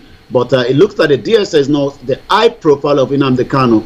Each time they're bringing him to court, it looks like one of the African presidents have just arrived in terms of the kind of security around it. They were looking for him for a very long time. He's now in their custody. Why are they running away from their court is the question on the lips of many Nigerians. Amayo says that when injustice becomes a norm, resistance becomes inevitable. Self-determination is the way. Ade says he is laughing to tears, And Amayo continues, say, clone Buhari. Ha ha ha. Well, they think that Buhari has been cloned. Well, maybe his clone looks more fitter than him. So maybe Buhari is still, the real Buhari might still be in London here. Who knows? Well, it is Starr Radio UK. Yummy, before you go. Well, this weekend, like I said, I will be monitoring all the details, especially, whether there will be a road blockage or whether the government will eventually have a peace path, with the lecturers of the strike ASU. But be rest assured that on Monday, I'll be here to give all the details. But for those of you, make sure you stay tuned to Starr Radio UK. And if needs be, we might come out if there's an emergency to discuss to those of you. But for now, I'll be leaving you with Archie, Frank, and the rest of the team on the Friday edition. I'll be coming back again, on Monday morning, 25th of February, 2022, 11:48 a.m. Have a very good morning, and bye from this end of the Yes. Before you go, a quick one. Has there been any development with the ASU and government? Anything that you've heard? Maybe government is making some moves for them to meet. Has there been anything of the sort? A quick one. Well, I don't think so, because like I said, this government is not interested in the education sector, and I'm not saying this is going to be over. So that means there might be a rollout of students over the weekend. Okay, let's see. Thank you very much, Yomi. Have a lovely weekend, and let's keep on praying for the people of Ukraine. Bye for now. Bye-bye. Well, listeners, it is Starr Radio UK, your favorite African and Caribbean radio station in London. With the time now exactly 11 minutes past the top to the top of the hour. That's 11 minutes to 12. It is a Friday edition of the morning show. Keep your comments coming through still, and I promise you one thing for sure, I'm going to be reading that. But let me take you straight to what is happening in Ukraine as we take a break. So stay tuned, don't you go away. I'm taking shelter beneath bridges, taking up defensive positions on some of the big major bridges that cross over the river from here. So it is pretty tense, and it sort of feels that it's changing each day. All right, Stuart, thank you. Stay safe there. We'll be speaking to you later in the programme. Now, if you scan the QR code there on your screen right now, you can listen to today's edition of the Sky News Daily podcast. Today, our correspondent Kate McCann is going to be speaking to Stuart and his producer Dominique about what it's like to report there from the front line in Kiev and what the future may hold for Ukraine. You can subscribe to the Daily wherever you get your podcasts. Well, joining me now is Brian Stern from Project Dynamo. It's a non-profit organisation evacuating Americans. Good to talk to you. Thank you for talking to us on Sky News. We were just speaking to our correspondent there, who's in the famous Maidan Square there in Kiev. It almost feels like the calm before the storm. The situation here in Ukraine is absolutely unbelievable. I've been in 2 invasions as a soldier, as the foreigner. So being on the receiving end of it is definitely a different experience. And you're helping specifically Americans get out of the country. Are you seeing, we're seeing images on social media of people just getting in their cars. They're throwing their minimal number of possessions, their pets. They're just getting in their car and they're driving away from the capital city.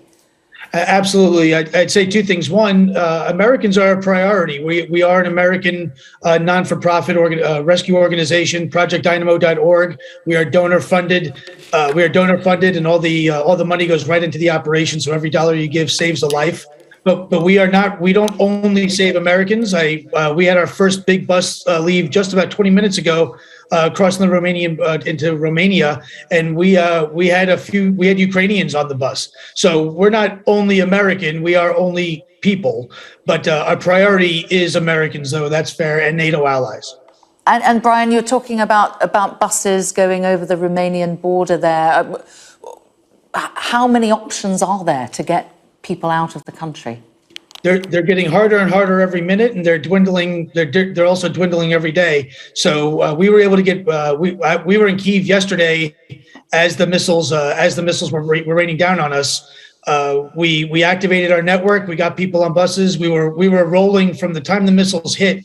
We were rolling about an hour and a half, 2 hours, and we're able to get a bus load of people all the way from Kyiv all the way down to the Romanian border, and they crossed. They're probably crossing right about now, or in a little bit. And when will you leave, Brian?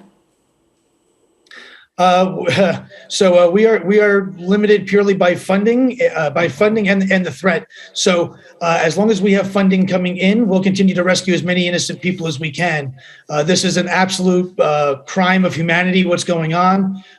So we're treating it as such. There are millions of innocent people in the crossfire of Vladimir Putin's lunacy that we're going to try and save. But we will not be able to save them all, but we're going to try. Well, we're wishing you all the very best of luck with your mission there, Brian. Do stay safe. Thank you for talking to us. Thank you. Please donate. Welcome to Gabby Dave Global. We are a UK-based online e-commerce store, the first of its kind with license to trade in African products. Some of the products are clothing brands and all beauty accessories, hair and beauty brands, natural aphrodisiacs, processed and dried unprocessed food. Our mission at Gabby Dave is to connect African and Caribbean businesses to customers globally. At Gabby Dave, we ensure our sellers get the best deal for their products. We are not just here to help you reach a wider audience. We are also a distribution center to support business growth by fulfilling orders to your customers from our warehouse, making sure customers receive their products on time. We are inviting all Black-owned businesses to trade on our platform because we strongly believe Africans have a unique brand the customer would appreciate globally. So get in touch today and let us make your product and business go far. Here are some of the benefits of using Gabby Dave Global. User-friendly platform, track your shipment, online support, transparent process, multiple SKUs, multiple products, a platform that encourages manufacturers as well as traders. Our marketing and PR interventions amplifies yours. Organized products and categories for easy access and navigation. Access to global community, especially within UK and Europe. Welcome back to the program Starr Radio UK, your favorite African and Caribbean radio station in London, bringing the time now to 6 minutes to the top of the hour. We're continuing with the program. I'm going to bring you some music. I promise you I'm going to bring you some music. But before then, exactly at 12:30, those of you in the UK, okay, now we're going to be looking at self-assessment 2020 to 2021, extended deadline, that is the 28th of February 2022. That is in 3 days time. That is the last time that the extension is going to be. But so we're going to be looking at time to pay the service, interest and penalties for late payment, penalties for late filing, declaring COVID support payments in tax returns, HMRC scams and other matters with Mr. Tabiri, CEO of GIL Accountancy Services. So please make a date with me when we have that encounter this afternoon, exactement at 12:30. But before then, let me announce the lines open, and then we can listen to that music, and then we come back. We're going to be looking at what is happening in Ukraine. The statement that is coming from Russia or Moscow, and your take on it. Now, yesterday I was watching, was it before I got home or when I went home? I was watching some of the coverage and the news coverage, and in a press conference they were saying that they don't have any intention of annexing Ukraine. All that they want to do is those two states that they had, that Donetsk and Luhansk, that's where they were just trying to liberate, or making sure they protect them to stop them from being wiped out or wiped off, as to whether the Ukrainians were going to do that or not. So what happened was that was the promise that they were given. But as at the time we were coming on air, they were at the outskirts of Kiev. So you ask yourself the question, do we even have to trust anything that they are saying now? Do you? Well, so we're going to be looking at that in a moment. So stay tuned, don't you go away. Well, when it comes to the African continent as well, we have the Malians who are saying that, look, guys, you know what, the Burkina Base, my apologies, the Burkina Base, who are saying that, guys, you know what, we are going to make sure that what do you call it? Let me get that. They said, now give us 30 months, and then we'll make sure that we deliver on our promise. Yes, 30 months, so that we will have we'll return the country to democracy. Now, would that appease the West African community? That is the ECOWAS.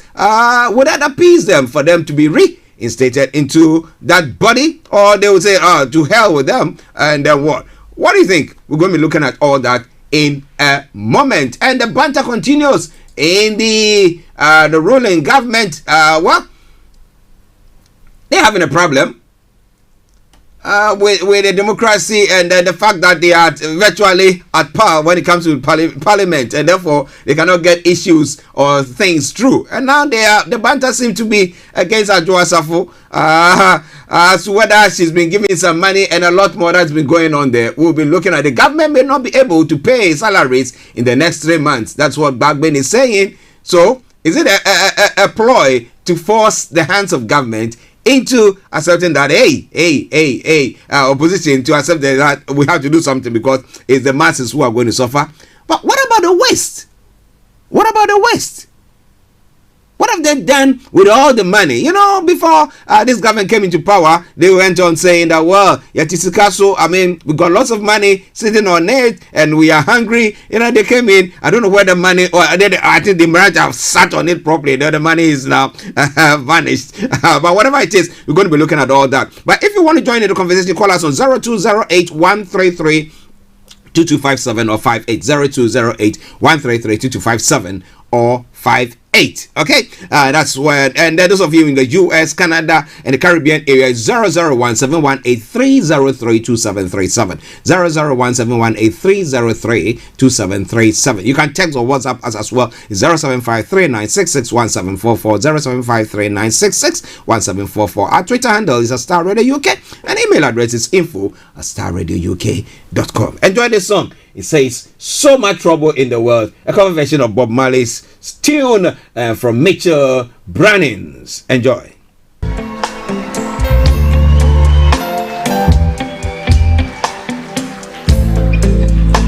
Bless my eyes this morning,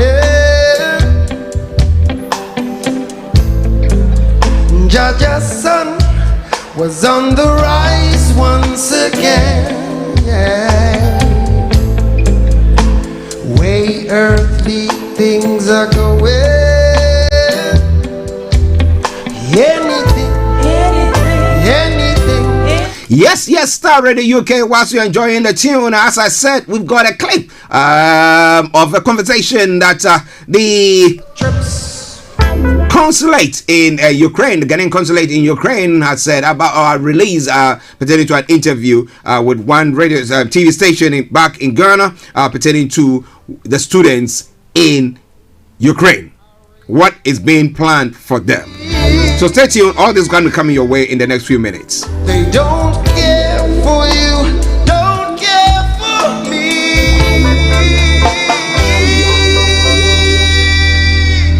This is Starr Radio UK. Broadcasting worldwide, online 24/7. At work, on your smartphone. The best radio show. The best radio show. This morning, Starr Radio. Radio for the people, by the people. just sun was on the rise once again. Your favorite Afro-Caribbean radio station. Anything can happen. Them sitting on their ego trips. Enlighten your day with Starr Radio. Million miles from my reality. Archie on Starr Radio. Nobody does it better. This is the morning show with Archie.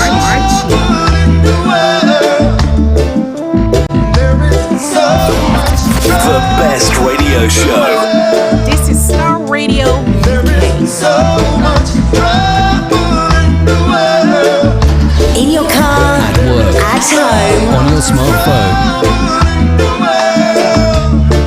All you gotta do is you give a little, you take a little, you give a little. One more time, you give a little. This is Starr Radio UK. Yeah, yeah.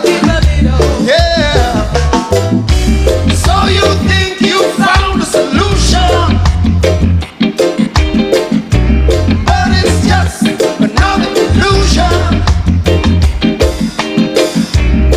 So before you check out your time, Are you ready to turn it up? another cornerstone standing there behind. Yeah, we've got to fix this day. Ooh-wee, come what may. We're the real street people talking. The real people struggling, yeah.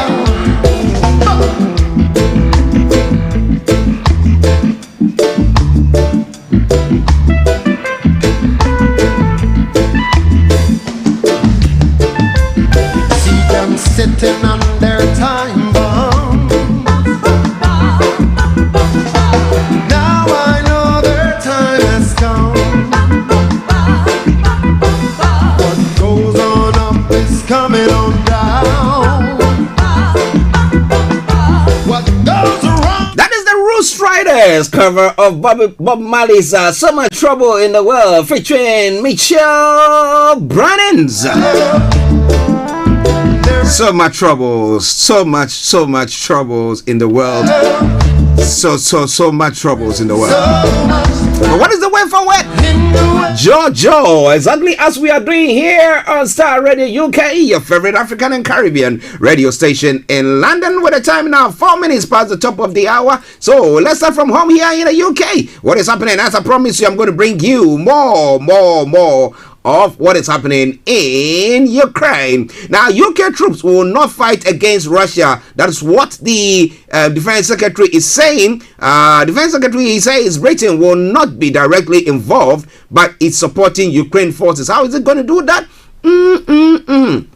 Well, so they might not be having the face-to-face boot-for-boot comeback thing, but they might be behind the scenes operating and doing stuff. You know, some have talked about the fact that, well, had it been that the Ukrainians had air power, they would have been better off. But we see a lot of devastation that is going on, especially having the Russians at the outskirts of Ukraine, of Kiev at the moment, the capital. So what do you think? Okay, now Russia has banned British Airlines from its airspace. So if you're thinking of traveling there, I mean, you know for sure that it's not going to happen. Russia says the move is a response to the UK's unfriendly decision to ban Aeroflot from the UK. So that's the story that's making the rounds there.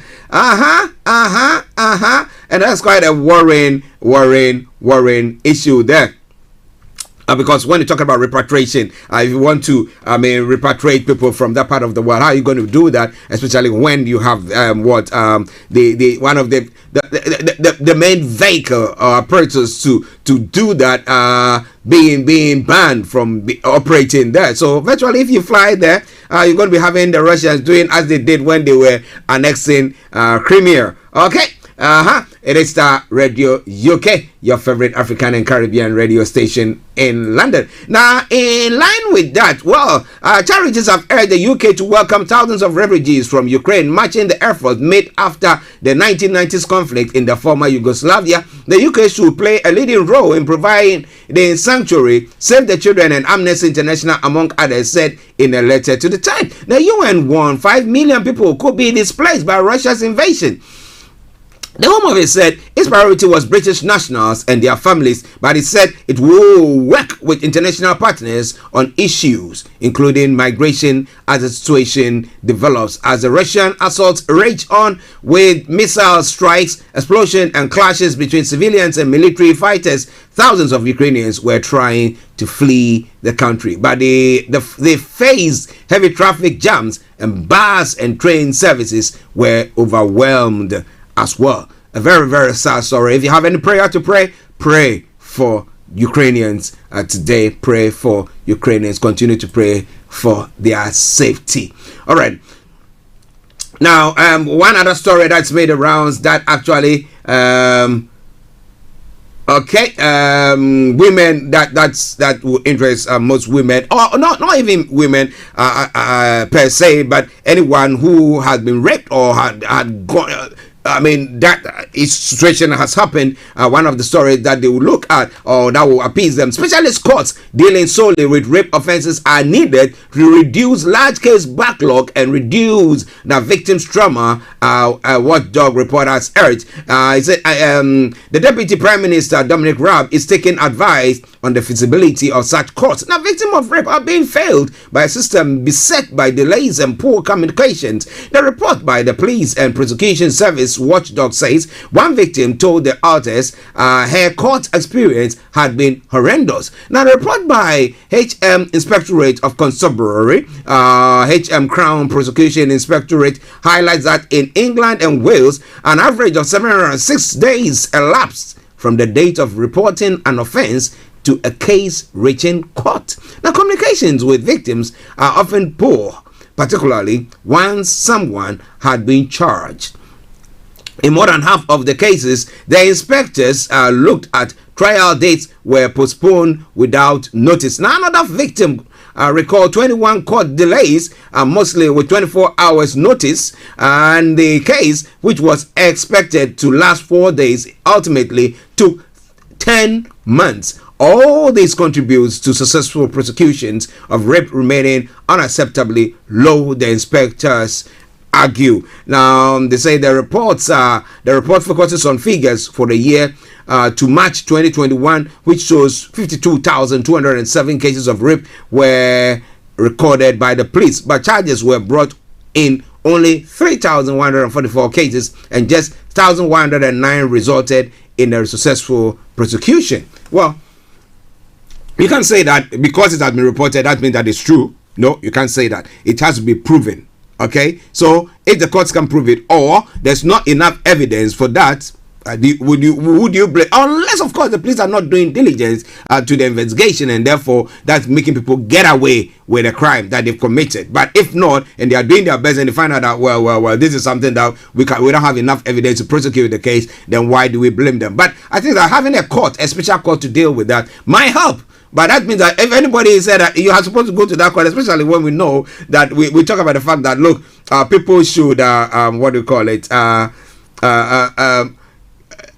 innocent until proven guilty. And then people are advocating for the fact that these people should not be named because it is innocent at the time. But the moment you name or bring somebody to the public domain, everybody attributes the person or just say that this individual is a rapist or has done this crime or something of the sort. Well, it is all coming your way from Star Radio UK. 12:10 the time, Star Radio UK, the station, the morning show, the program. Now, moving on straight to some other stories making the rounds in other parts of the world. As I said earlier on, Well, live. Kiev braces as Russia forces reach the city. Okay, I will bring you live videos of it from there whilst we are on. And as I said, I've got Dr. Kiche's interview that he granted pertaining to those of you who have relations there, especially Ghanaians who have got students there. Dr. Kiche is the consulate, is the ambassador, call it the consulate, special in Ukraine. Okay, in Ukraine. So we'll be going there. We'll be bringing you that video in a moment. Now, while Western countries unite against Russia, its neighbor China is less condemnatory. In a phone call on Friday, China's President Xi Jinping told Vladimir Putin that China supports Russia in efforts to resolve Ukraine crisis via dialogue. That's what the Chinese state television is saying. The Ukraine-Russia crisis is posing a major challenge for China on many fronts. The ever closer diplomatic relationship between Russia and China could be seen at the Winter Games, with Putin coming to Beijing as one of only a handful of world leaders to attend. Now, earlier, the Chinese Foreign Ministry declined to call the Russians' offensive an invasion. Well, that's one there. It's all too real now for Ukrainians. Now, unthinkable, unfathomable. Now, many said it wouldn't happen, not in 2022. Now, for weeks, Western officials analyzing the intelligence warned of President Putin's plan to take Kiev. Now, for weeks, I've asked Ukrainians in Kiev about it and ran it past every foreign and defense minister, every Russia watcher I met at last weekend security conference in Munich. It just didn't make sense. Just didn't add up. However, they've embarked on that plan, and they are at the verge of entering the capital, the state capital, that is Kiev. I'll be bringing you more on that as it develops. But information comes, military vehicles skid into northern suburb of Kiev, and some of the stories that is making the rounds there. Now, what do you think is the way forward now? But well, the Russian foreign minister Lavrov have met Russian-backed separatists. The Russian foreign ministry earlier put out his video showing foreign minister Lavrov meeting representatives from the two key regions in Ukraine held by Russian-backed separatists. And as I said earlier on, yesterday, I think in the afternoon, in the evening, I was monitoring events going on there, and the Russians were saying emphatically that they had no interest in invading Russia, Kiev itself. That they just wanted to liberate and make sure that they protect their people protect their people in Donetsk and Luhansk, those two provinces that have been accepted as part of, or have been given the Republican status or nationhood status, because that's what Russia thinks, that Ukraine is not anything of the sort. Okay, well, it is Starr Radio UK. So for those of you who have relations, especially those in Ghana who have got relations, this is what has happened or is going on when it comes to the Ghanaian community, especially the student community there. So stay tuned whilst I bring you this quickly. Bear with me. It looks like my image is frozen there, but hey, just bear with me. We're going to just sort it out in a moment, and then you can enjoy the whole thing. So stay tuned. Don't you go away. It is Starr Radio UK. It is your favorite African and Caribbean radio station in London. Let's go to Ghana. Let's go to Ukraine, where we have Dr. Kiche being interviewed this community is safe. Despite the early morning killings that we all woke up to, as of last night, there was a state of emergency which was declared. And because of that, I sent also messages to them. So I would say that our people are safe and have spoken, with some even this morning. Where we are now, if we have everything, we cannot evacuate because the airspace of Ukraine is currently shut. What can be done is if we identify any areas that prove to be problematic or people will be vulnerable there, to relocate them or evacuate them to a safer place.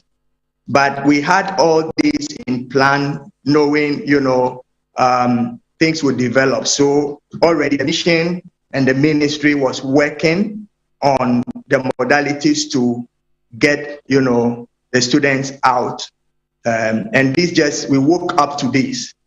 So it's actually what we have now. So if there will be any evacuation, it would be an evacuation to safer places. We ourselves are looking at the situation as it is now and just using maybe geographical location. If a place is so close to the Russian border, we would rather want people to move from there. It doesn't have to be whether there is noise or there is no noise there, but that is what we are doing now. I had a communication also with the Ministry of Foreign Affairs of Ukraine, and they advise that people stay calm. Studies have been halted for today, and looking at how things would develop, they would come back. So far, the Ukrainians have given us all the help we need. It might also interest you to know even other Ghanaian missions also were interested to know what is happening to us. So I could see all hands on deck. So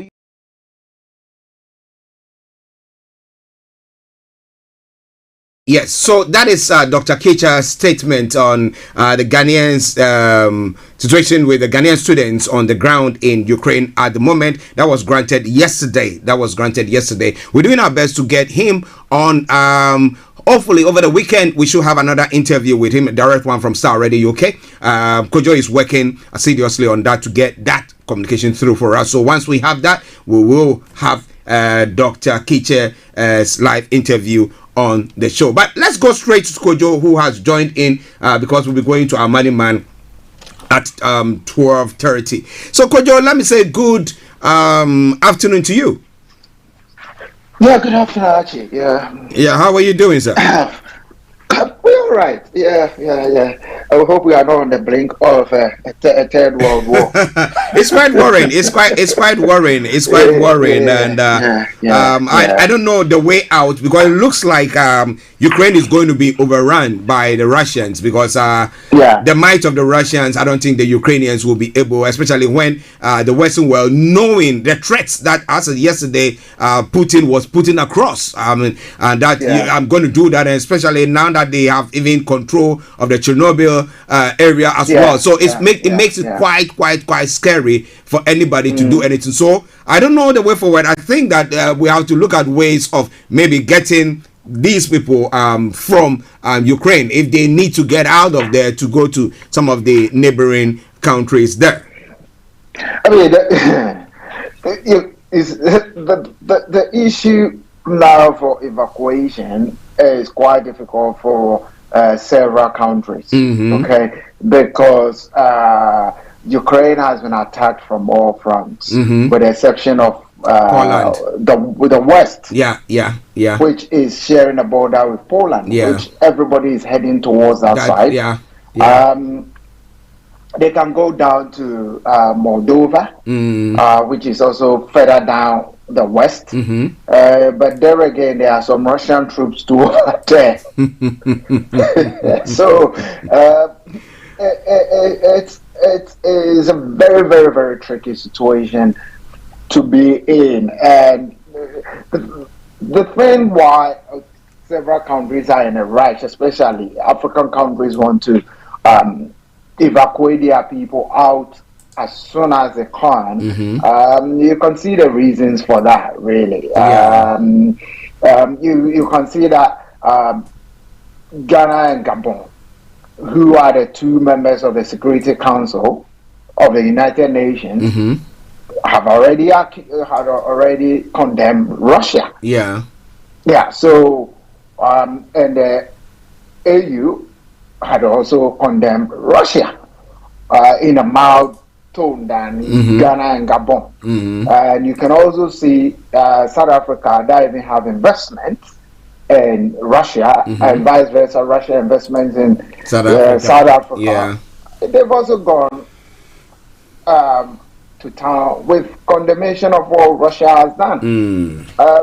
So it's quite really difficult. The only country probably not saying anything at the moment is Dr. Congo. Dr. Congo, they won't say anything. They won't say anything because Russia has promised them to help them deal with the issue in the eastern part of Congo. Yeah.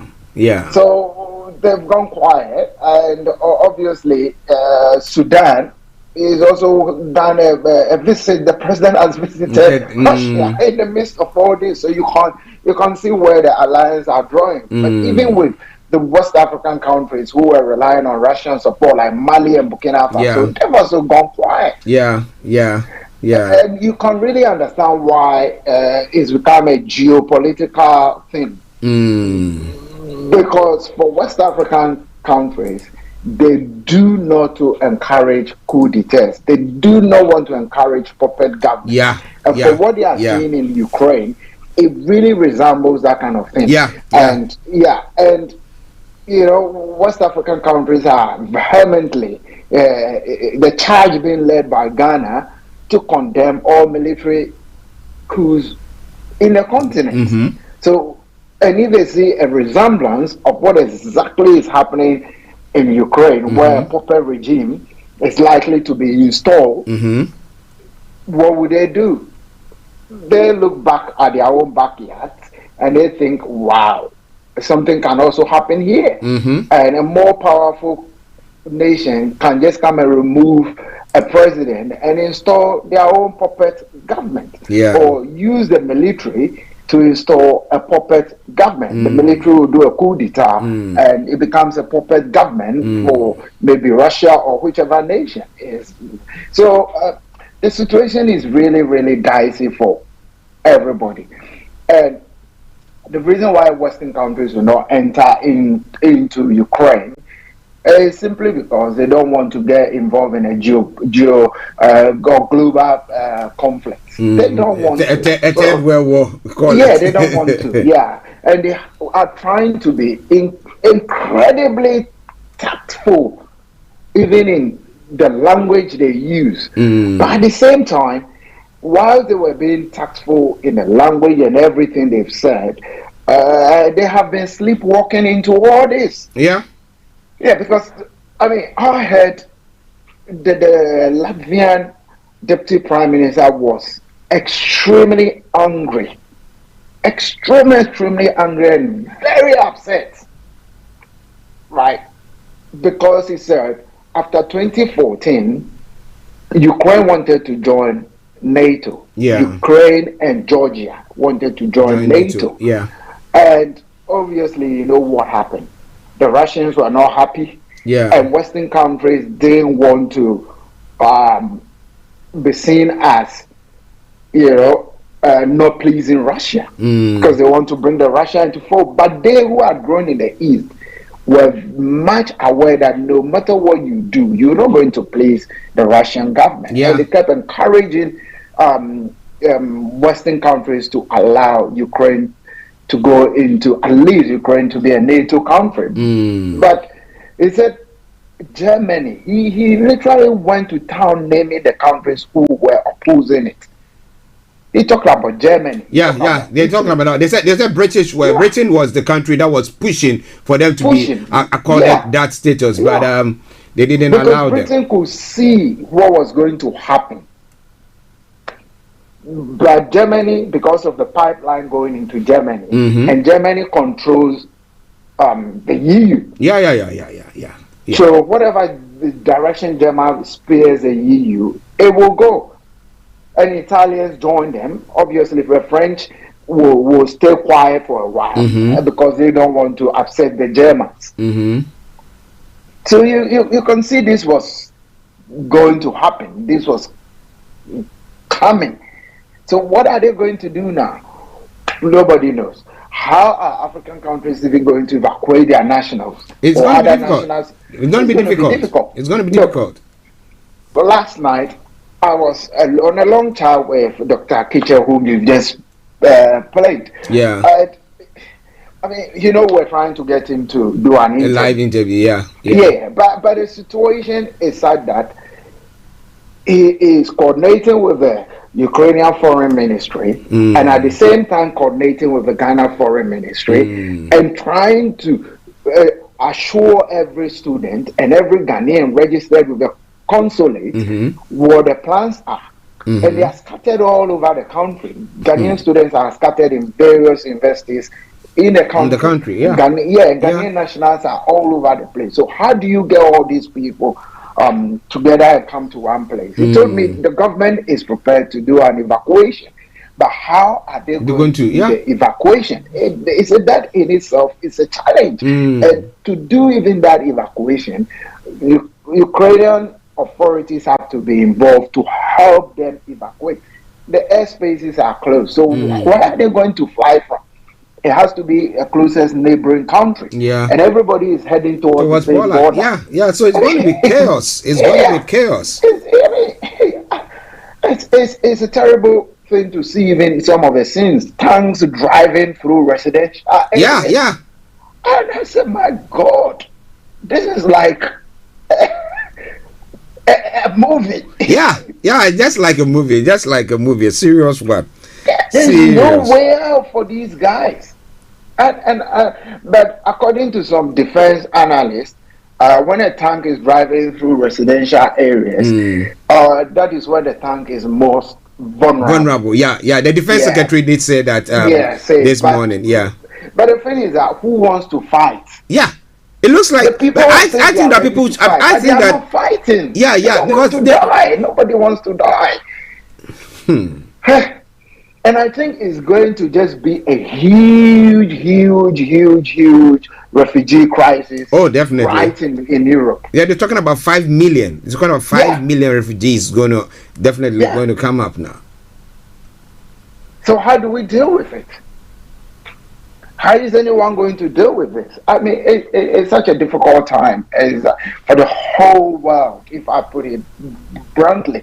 I mean, because what is happening, we're reliably also informed that it is not only Europe and the UK going to take hits in fuel prices, food prices, and all that. It's going to go afar field. Yeah, global. It's global. Countries. Yeah, global. Yeah, because yeah. African countries depend on Ukraine for grain, for wheat, simply. Okay. A lot of the African countries in the north, they are depending on Ukraine for grain. So all these people who are producing the grain wait for, they're all being displaced. So who's going to be producing it? Yeah. Where is the export going to? Exactly. Yeah.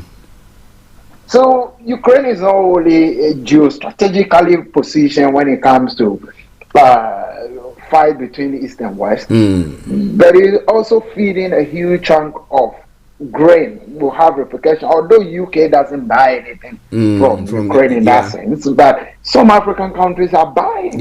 I mean, a lot of the North African countries buy from Ukraine. There's a huge export between Ukraine and a lot of African countries. I know even for Ghana. I mean, there's that trade relationship between the two countries. So, but the thing is that Africa too can be well strategic at this time to start thinking about what to do in the future. I mean, that's the opportunity for them to rally behind and say, look, let's put our economies in proper shape. Let's put ourselves in, let's organize ourselves instead of what we are doing currently. Can we do something better? So I was thinking for a start, look, the European countries are now going to probably start moving towards African countries that produce crude oil. Yeah. And this is the time that African countries can, have a better deal and ramp up production. I mean, countries like Nigeria stand to benefit. But like we were hearing previously from Yomi. Yeah. Shell is are trying to pull out because of insecurity in that place. So they don't want to go on that path. They don't want to have a problem with the Ogoni people. Exactly. Nigeria, what should they be doing right now? They should put their house in order. In order, yeah. And stand to benefit. Can we talking about standing to benefit? Whether the money they benefit from will even go into the nation's coffers or go into the coffers of corrupt politicians. That's another issue. Oh man. Yeah. Well, listeners, that Mr. Kojo that for you, but in my shots at the moment, I could see the scenes of Kiev, the center of Kiev, which seem to be a bit quiet, very quiet, because they are bracing themselves for the attack, because the Russian soldiers are virtually in, let me call it, in the center of Kiev at the moment. But we'll still be monitoring and be bringing you more on that. Okay, Kojo, we need to run up because we're going to have our money man joining in. Actually. Joining in a moment. There was a quick one. Any other story that has made your day today? I think you pick one, which it constantly makes me to laugh whenever I think about it. That would be the Adwa Safo's issue. I mean, it constantly makes me laugh, and I'm just thinking, are these people really serious? I mean, even when you look at the mathematics of the Ghana Parliament, whether she is in Parliament or out of Parliament, I don't see how they're still going to manage to get a vote through, even if she is there. The numbers are still not going to work for them. Why not? So because there's one is it 137, 137 or 138, 137, 137. Yeah. Plus the independent candidate, and we have the Speaker of Parliament there now. So well, the Speaker will go on sabbatical again. You see what I'm coming from? So if the minority wants to make it so difficult for it to pass through, the Speaker is going to go on a medical checkup. Emergency. Yeah, exactly. But the number is automatically reduced by one. So how can they come to a compromise? And then, because it looks like information coming through, the Speaker was saying in a statement that government might not be able to, in the next 3 months, to pay salaries of government workers. Yeah, I mean, but will the e-levy immediately collect that money to pay the civil servant? No. Immediately, it's not going to happen. Yeah. But it's not going to happen in a month or 2 or 3. The revenues will start coming in after a quarter. Yeah, so, but I think that they're going to use it as a guarantee to go get some big loan. Yeah.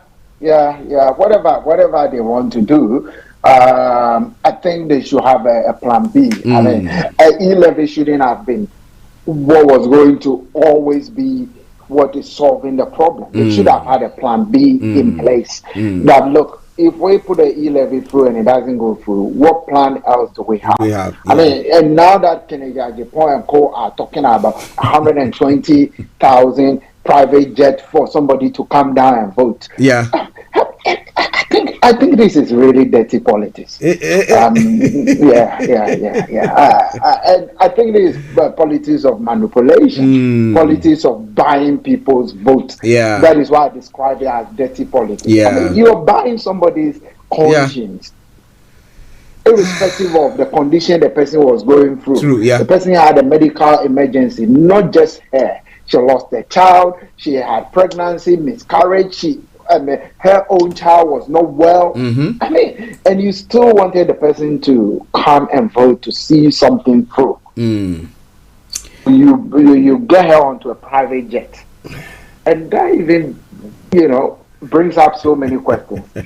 Actually, okay, Kojo. I think we'll continue. Yeah, we'll continue. God willing. This week. Yes. Yeah. Thank you very much. Thank good you. afternoon to all our listeners who are kept with us all this while. So have a lovely weekend. Okay. Could you have a lovely weekend and we catch up later. Listeners, it is Starr Radio UK, your favorite African and Caribbean radio station in London, bringing the time now to 12:35, and we've got our money man who is on. And as I said, today we're going to be having a look at self-assessment. Well, the 28th of February, how many days more? Woo! Today is the 25th. So if your mathematics is not good as mine, you know definitely that's 3 days. All right then. So your mathematics might be very poor as mine, but you know that it's 3 days time. In 3 days time. But are you prepared for that? Well, we got our money man, Mr. Dan Tabiri, who has joined us this afternoon. And let me say good afternoon to you, Mr. Tabiri. Good afternoon to you, Archie. Pleasure to come your way again this afternoon. Yes. How are you doing, sir? I'm doing very well. The sun is out, and we've been, Corona hopefully is behind us. So, looking forward to something positive. Unless Mr. Putin, brings his problems to our doorstep. Then, yeah. So we're keeping fingers and everything crossed that Mr. Putin will not bring his problem to us. But a quick one on that issue that is happening. What is your take on it? What is your take? Just a quick one on that. Yeah, I mean, it's very sad for the people of Ukraine. If you've been to anywhere around those regions of the world, you can really see the impact that communist rule has done to them over several years, several decades. And for them to have continued to be having these problems when they are trying to recover their country and their economies for their people, it's really sad indeed. I mean, we can only watch and pray from where we are. There's not much we can do. Hopefully there is a resolution, and the Russians would also say they have a case because of security reasons. They need to protect their country and all that. But as we all know, it's all politics, and there's always a bigger agenda at the end of it. Like I said, we can only pray that this is resolved peacefully and they can get back to the negotiation table and talk rather than using the gun to resolve our differences. Yeah.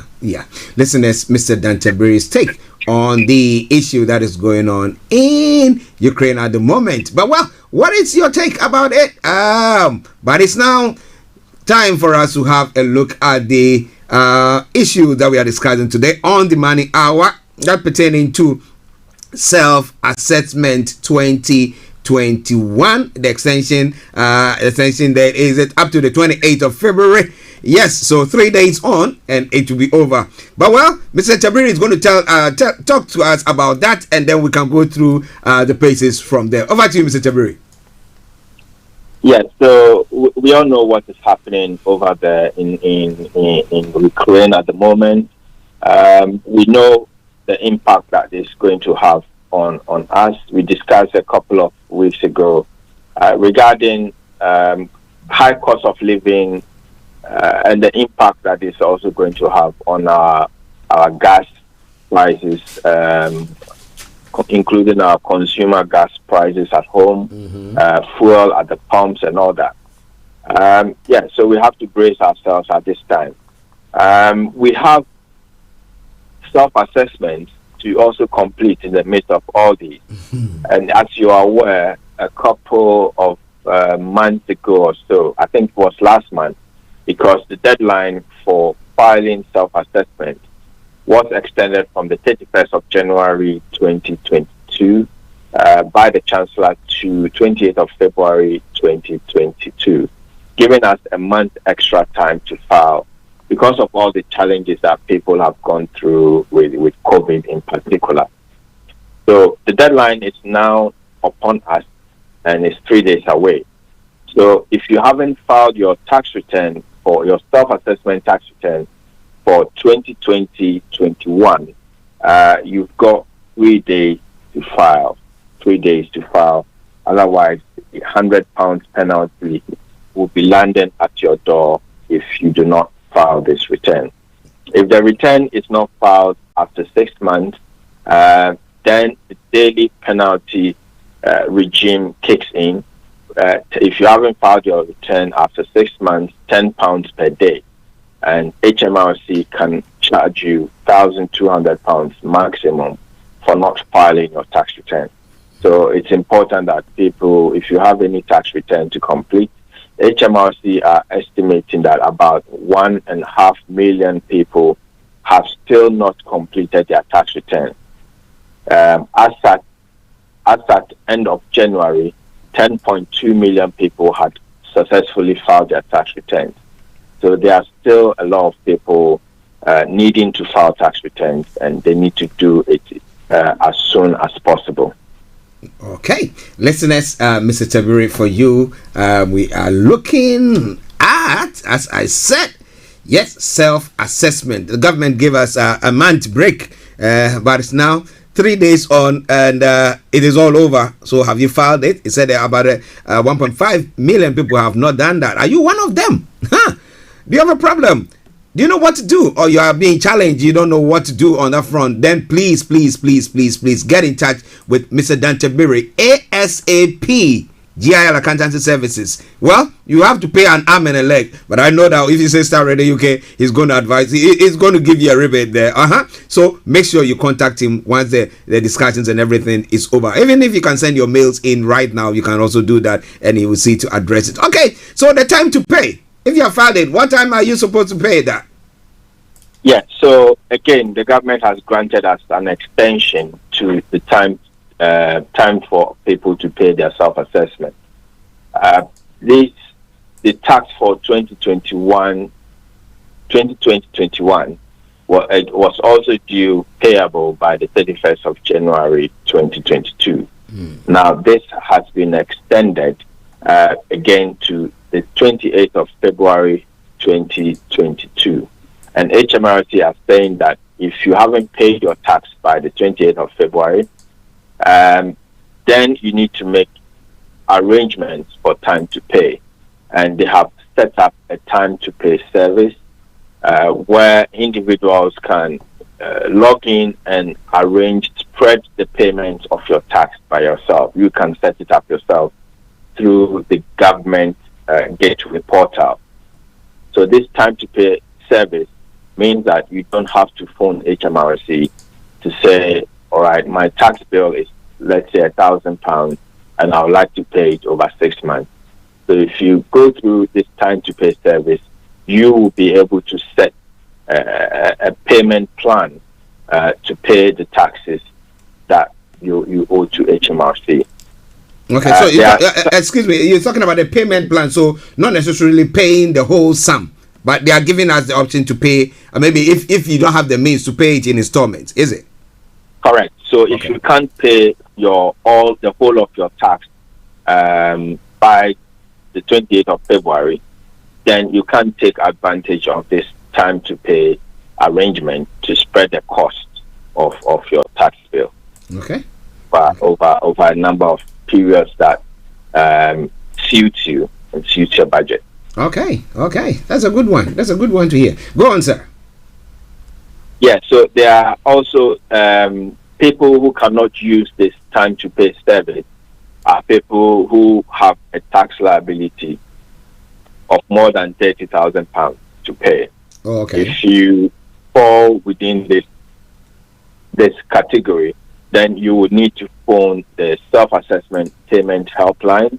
Again, if you need longer time to settle your bill, and they can come to an arrangement with you over the phone.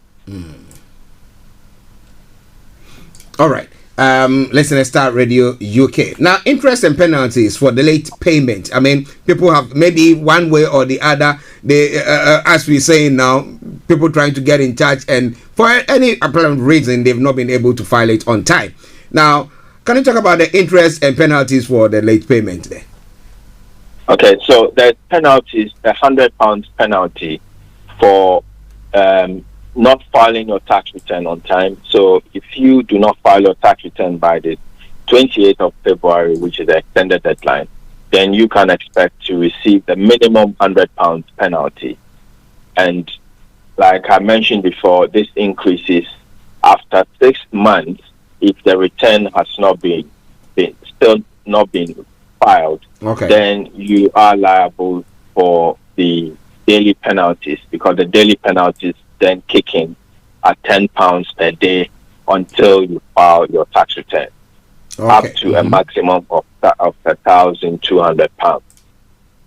Okay. So this is very important that people take note of it, because what HMRC typically will do is that they will send you a reminder quite late into the year. And by that time, your daily penalties would have hit about £900 to £1,000.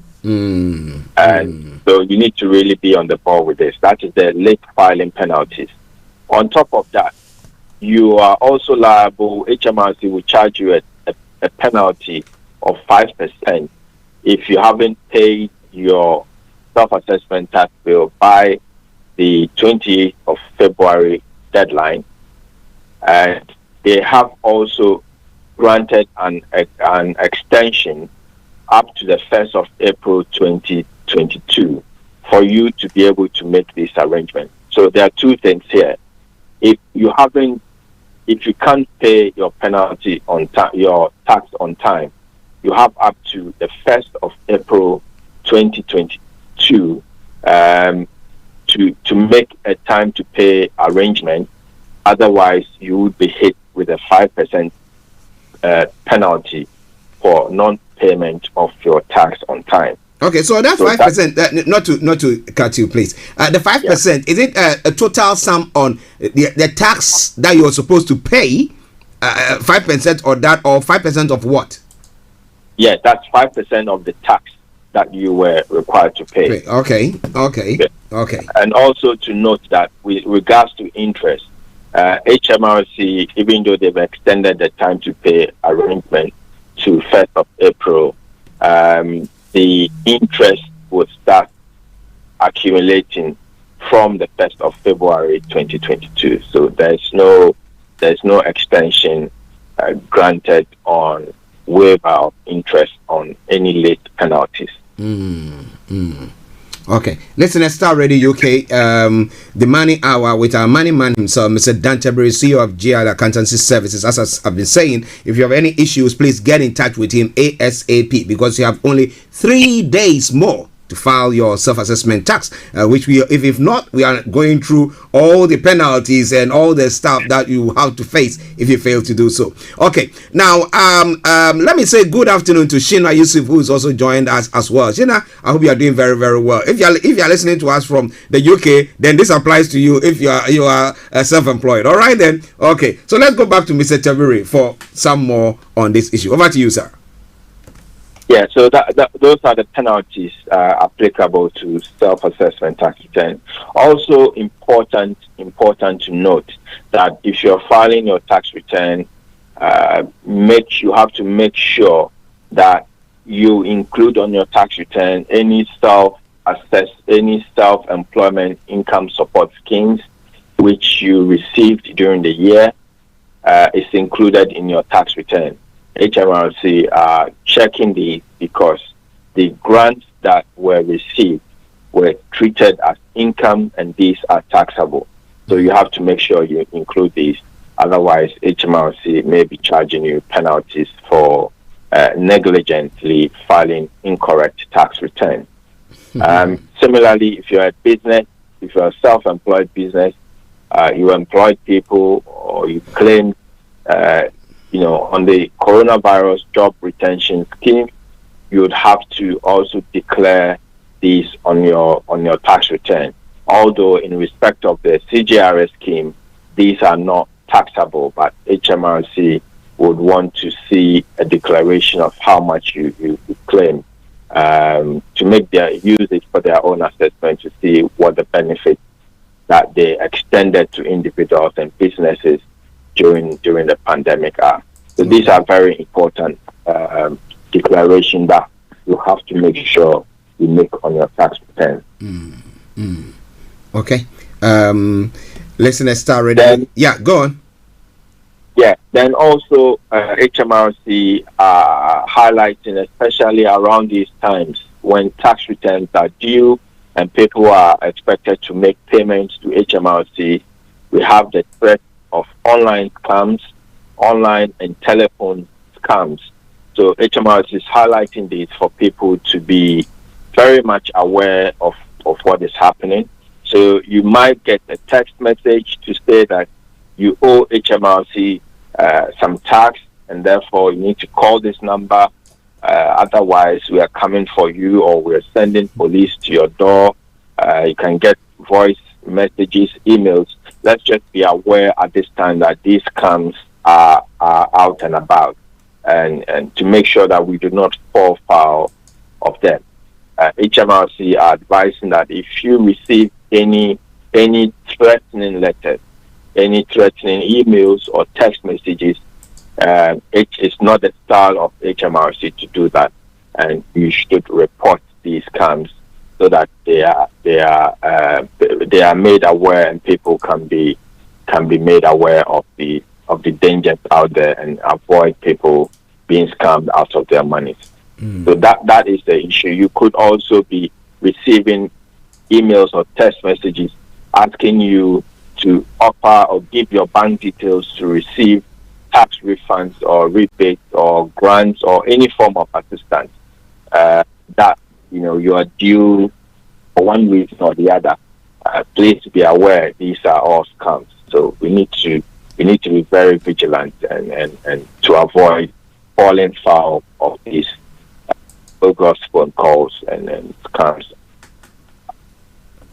Okay, listeners, Mr. Dan Tabiri, CEO of GIL Accountancy Services, our money man, and today we're looking at self-assessment 2020-2021. Okay, the deadline date for filing this tax is in 3 days' time. That's the 28th of February. So if you've not, which government or the HMRC is saying about 1.5 million people have not, that means that you have a problem. So as I said, when it comes to your accounting issue, whatever it is, because some people find it difficult in filing their own taxes. At times it gets cumbersome. Yes, I will tell you, especially when you are born before computer people, the BBC people. Yes, then you need help. Okay. You need all that help. We've got a man for you, Mr. Dan Tabiri, GIL Accountancy Services, that can deal with such issues for you. Okay, but Mr. Tabiri, one question has come through. The person is asking that, was working in a company, was laid during that time. They benefited from the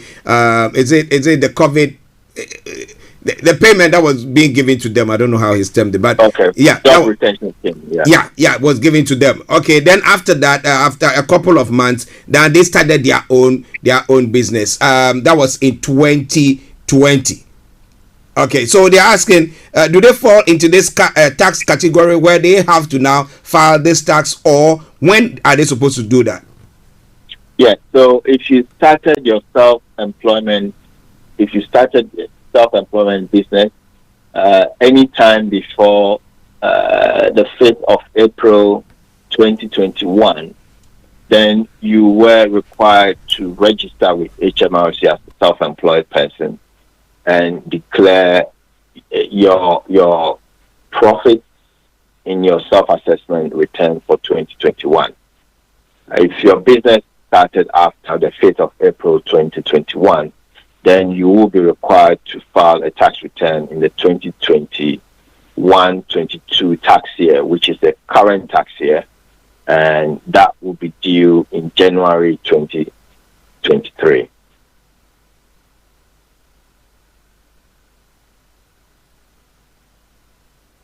Okay, listeners, just bear with us. You can see that the money man is giving all the details that you need to get so that you will not find yourself in trouble. Now, just in case somebody finds themselves in a situation where they are so confused, now how easy is it for them to file their returns in this 3 days? Yeah. So I think HMRC encourages people to file their returns. But as we all know, the tax rules, tax allowances, and what have you, they are very complicated. Apart from challenges with accessing HMRC digital platforms, tax references here and codes there, it can be very cumbersome. So if you need help, I think you should seek help. Sometimes you'd have to, always I would say, you'd have to pay a professional person to deal with it for you. And, the fees that you would have to pay, it would relieve you of several headaches along the way. Let not the fee deter you from seeking help. So if you need help, by all means, seek a professional person to help you file your tax return. I wouldn't advise you to do it yourself unless you know all the facts, you know all the tax rules, and you're very conversant with your tax situation. Even then, you never know what you're missing until something happens. So I would encourage everyone, it's important that you speak to a professional person to assist you to file your tax return. Wow, it is important to ask a professional person to assist you. And we've got a professional person with us this afternoon by way of Mr. Dan Tabiri, CEO of GIL Accountancy Services, who is our money man. Well, we're going to run up the conversation. He's going to put his contact details and everything across. Please get in touch with him ASAP. You don't want to find yourself in that corner with the HMRC. Oh my goodness, that's when people panic. You see people panicking and looking, calling and asking, "Do you know any accountant?" I tell you that I don't know now, but now I'm here. We have him, the money man himself here. So please get in touch with him ASAP. So, Mr. Tabiri, please, can you sum up what we've discussed today and then put your contact details across for our listeners? Thank you, sir. Yeah, so today we have discussed self-assessment. We've discussed the extension of the filing deadline to the 28th of February, which is in 3 days' time, and the importance of making sure that you file on time so you don't get any penalties. And also, if you have any difficulties in paying all of your tax due on time, then you have the time to pay service, which is available for you to be able to arrange a payment plan or spread the cost of your payment. So that's been made available. Let's all take advantage of it. We've also looked at making the right declarations on your tax return, making sure that if you receive the self-employment grants, that you declare these on your tax return and make sure taxes are calculated correctly. We also touched on HMRC online scams that are about via telephone, text, emails, and all the social media platforms. You could get contacted on these. We should be aware that HMRC will not be sending any threatening letters of communication across. If you have any such, please speak to a professional person or get professional advice. Let's all be aware. And as we touched on, if you need any help with your tax return, please contact me on 07961248834, 07961248834, or you can reach me via email at dan@gilaccountants.com, dan@gilaccountants.com, and like I always say, it's accountants with an S.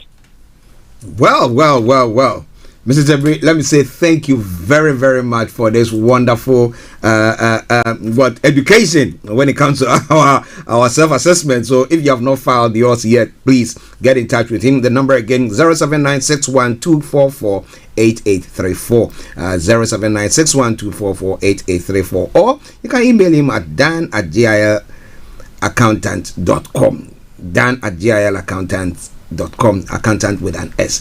Mr. Tabiri, thank you very much, and we'll catch up later, sir. God bless you. Thank you so much, and thank you for your listeners for listening in. Keep your dial on Starr Radio UK. Right. Thank you. Okay, listeners, that was Mr. Dan Tabiri, CEO of GIL Accountancy Services, as I said earlier on, bringing you the money hour. We hope that we're able to meet your needs. As we say, the programs that we bring your way on Starr Radio UK are programs that are meant to meet your need. Yes, and that is what exactly we'll continue to do for you wherever you are. But whatever discussion that we had pertains to the UK. Okay, United Kingdom of Great Britain and Northern Ireland pertains to that this particular geographical location. All right then.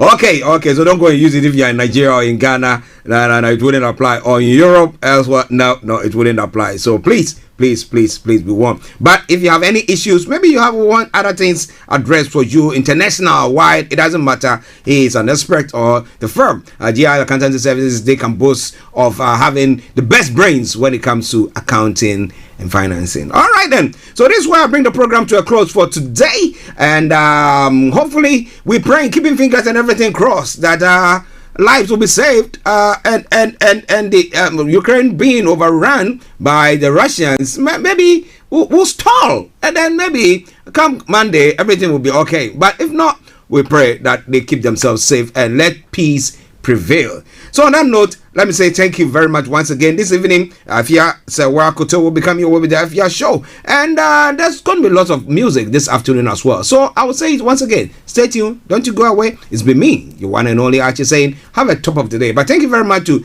Kojo D, Olayomi Koiki, Mr. Tabiri, Mr. Francis Guy, our able producer, and Felix all the way in Aberdeen, and to all of you, Sheena, Amayo, and all the guys who were on the social media platform sending all the messages. God bless you and see you all on Monday. Bye-bye for now. Earthly things are going. Anything can happen. Yeah. Them sitting on their ego trips. They blast off in their spaceship, ship.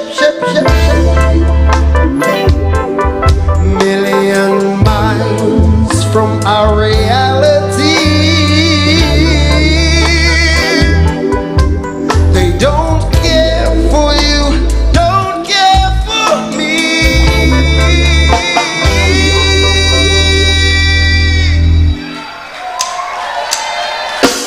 There is so much trouble in the world. There is so much trouble in the world. Thanks for listening. Thanks for listening. Just sun was on the rise once again. Way earthly things are going.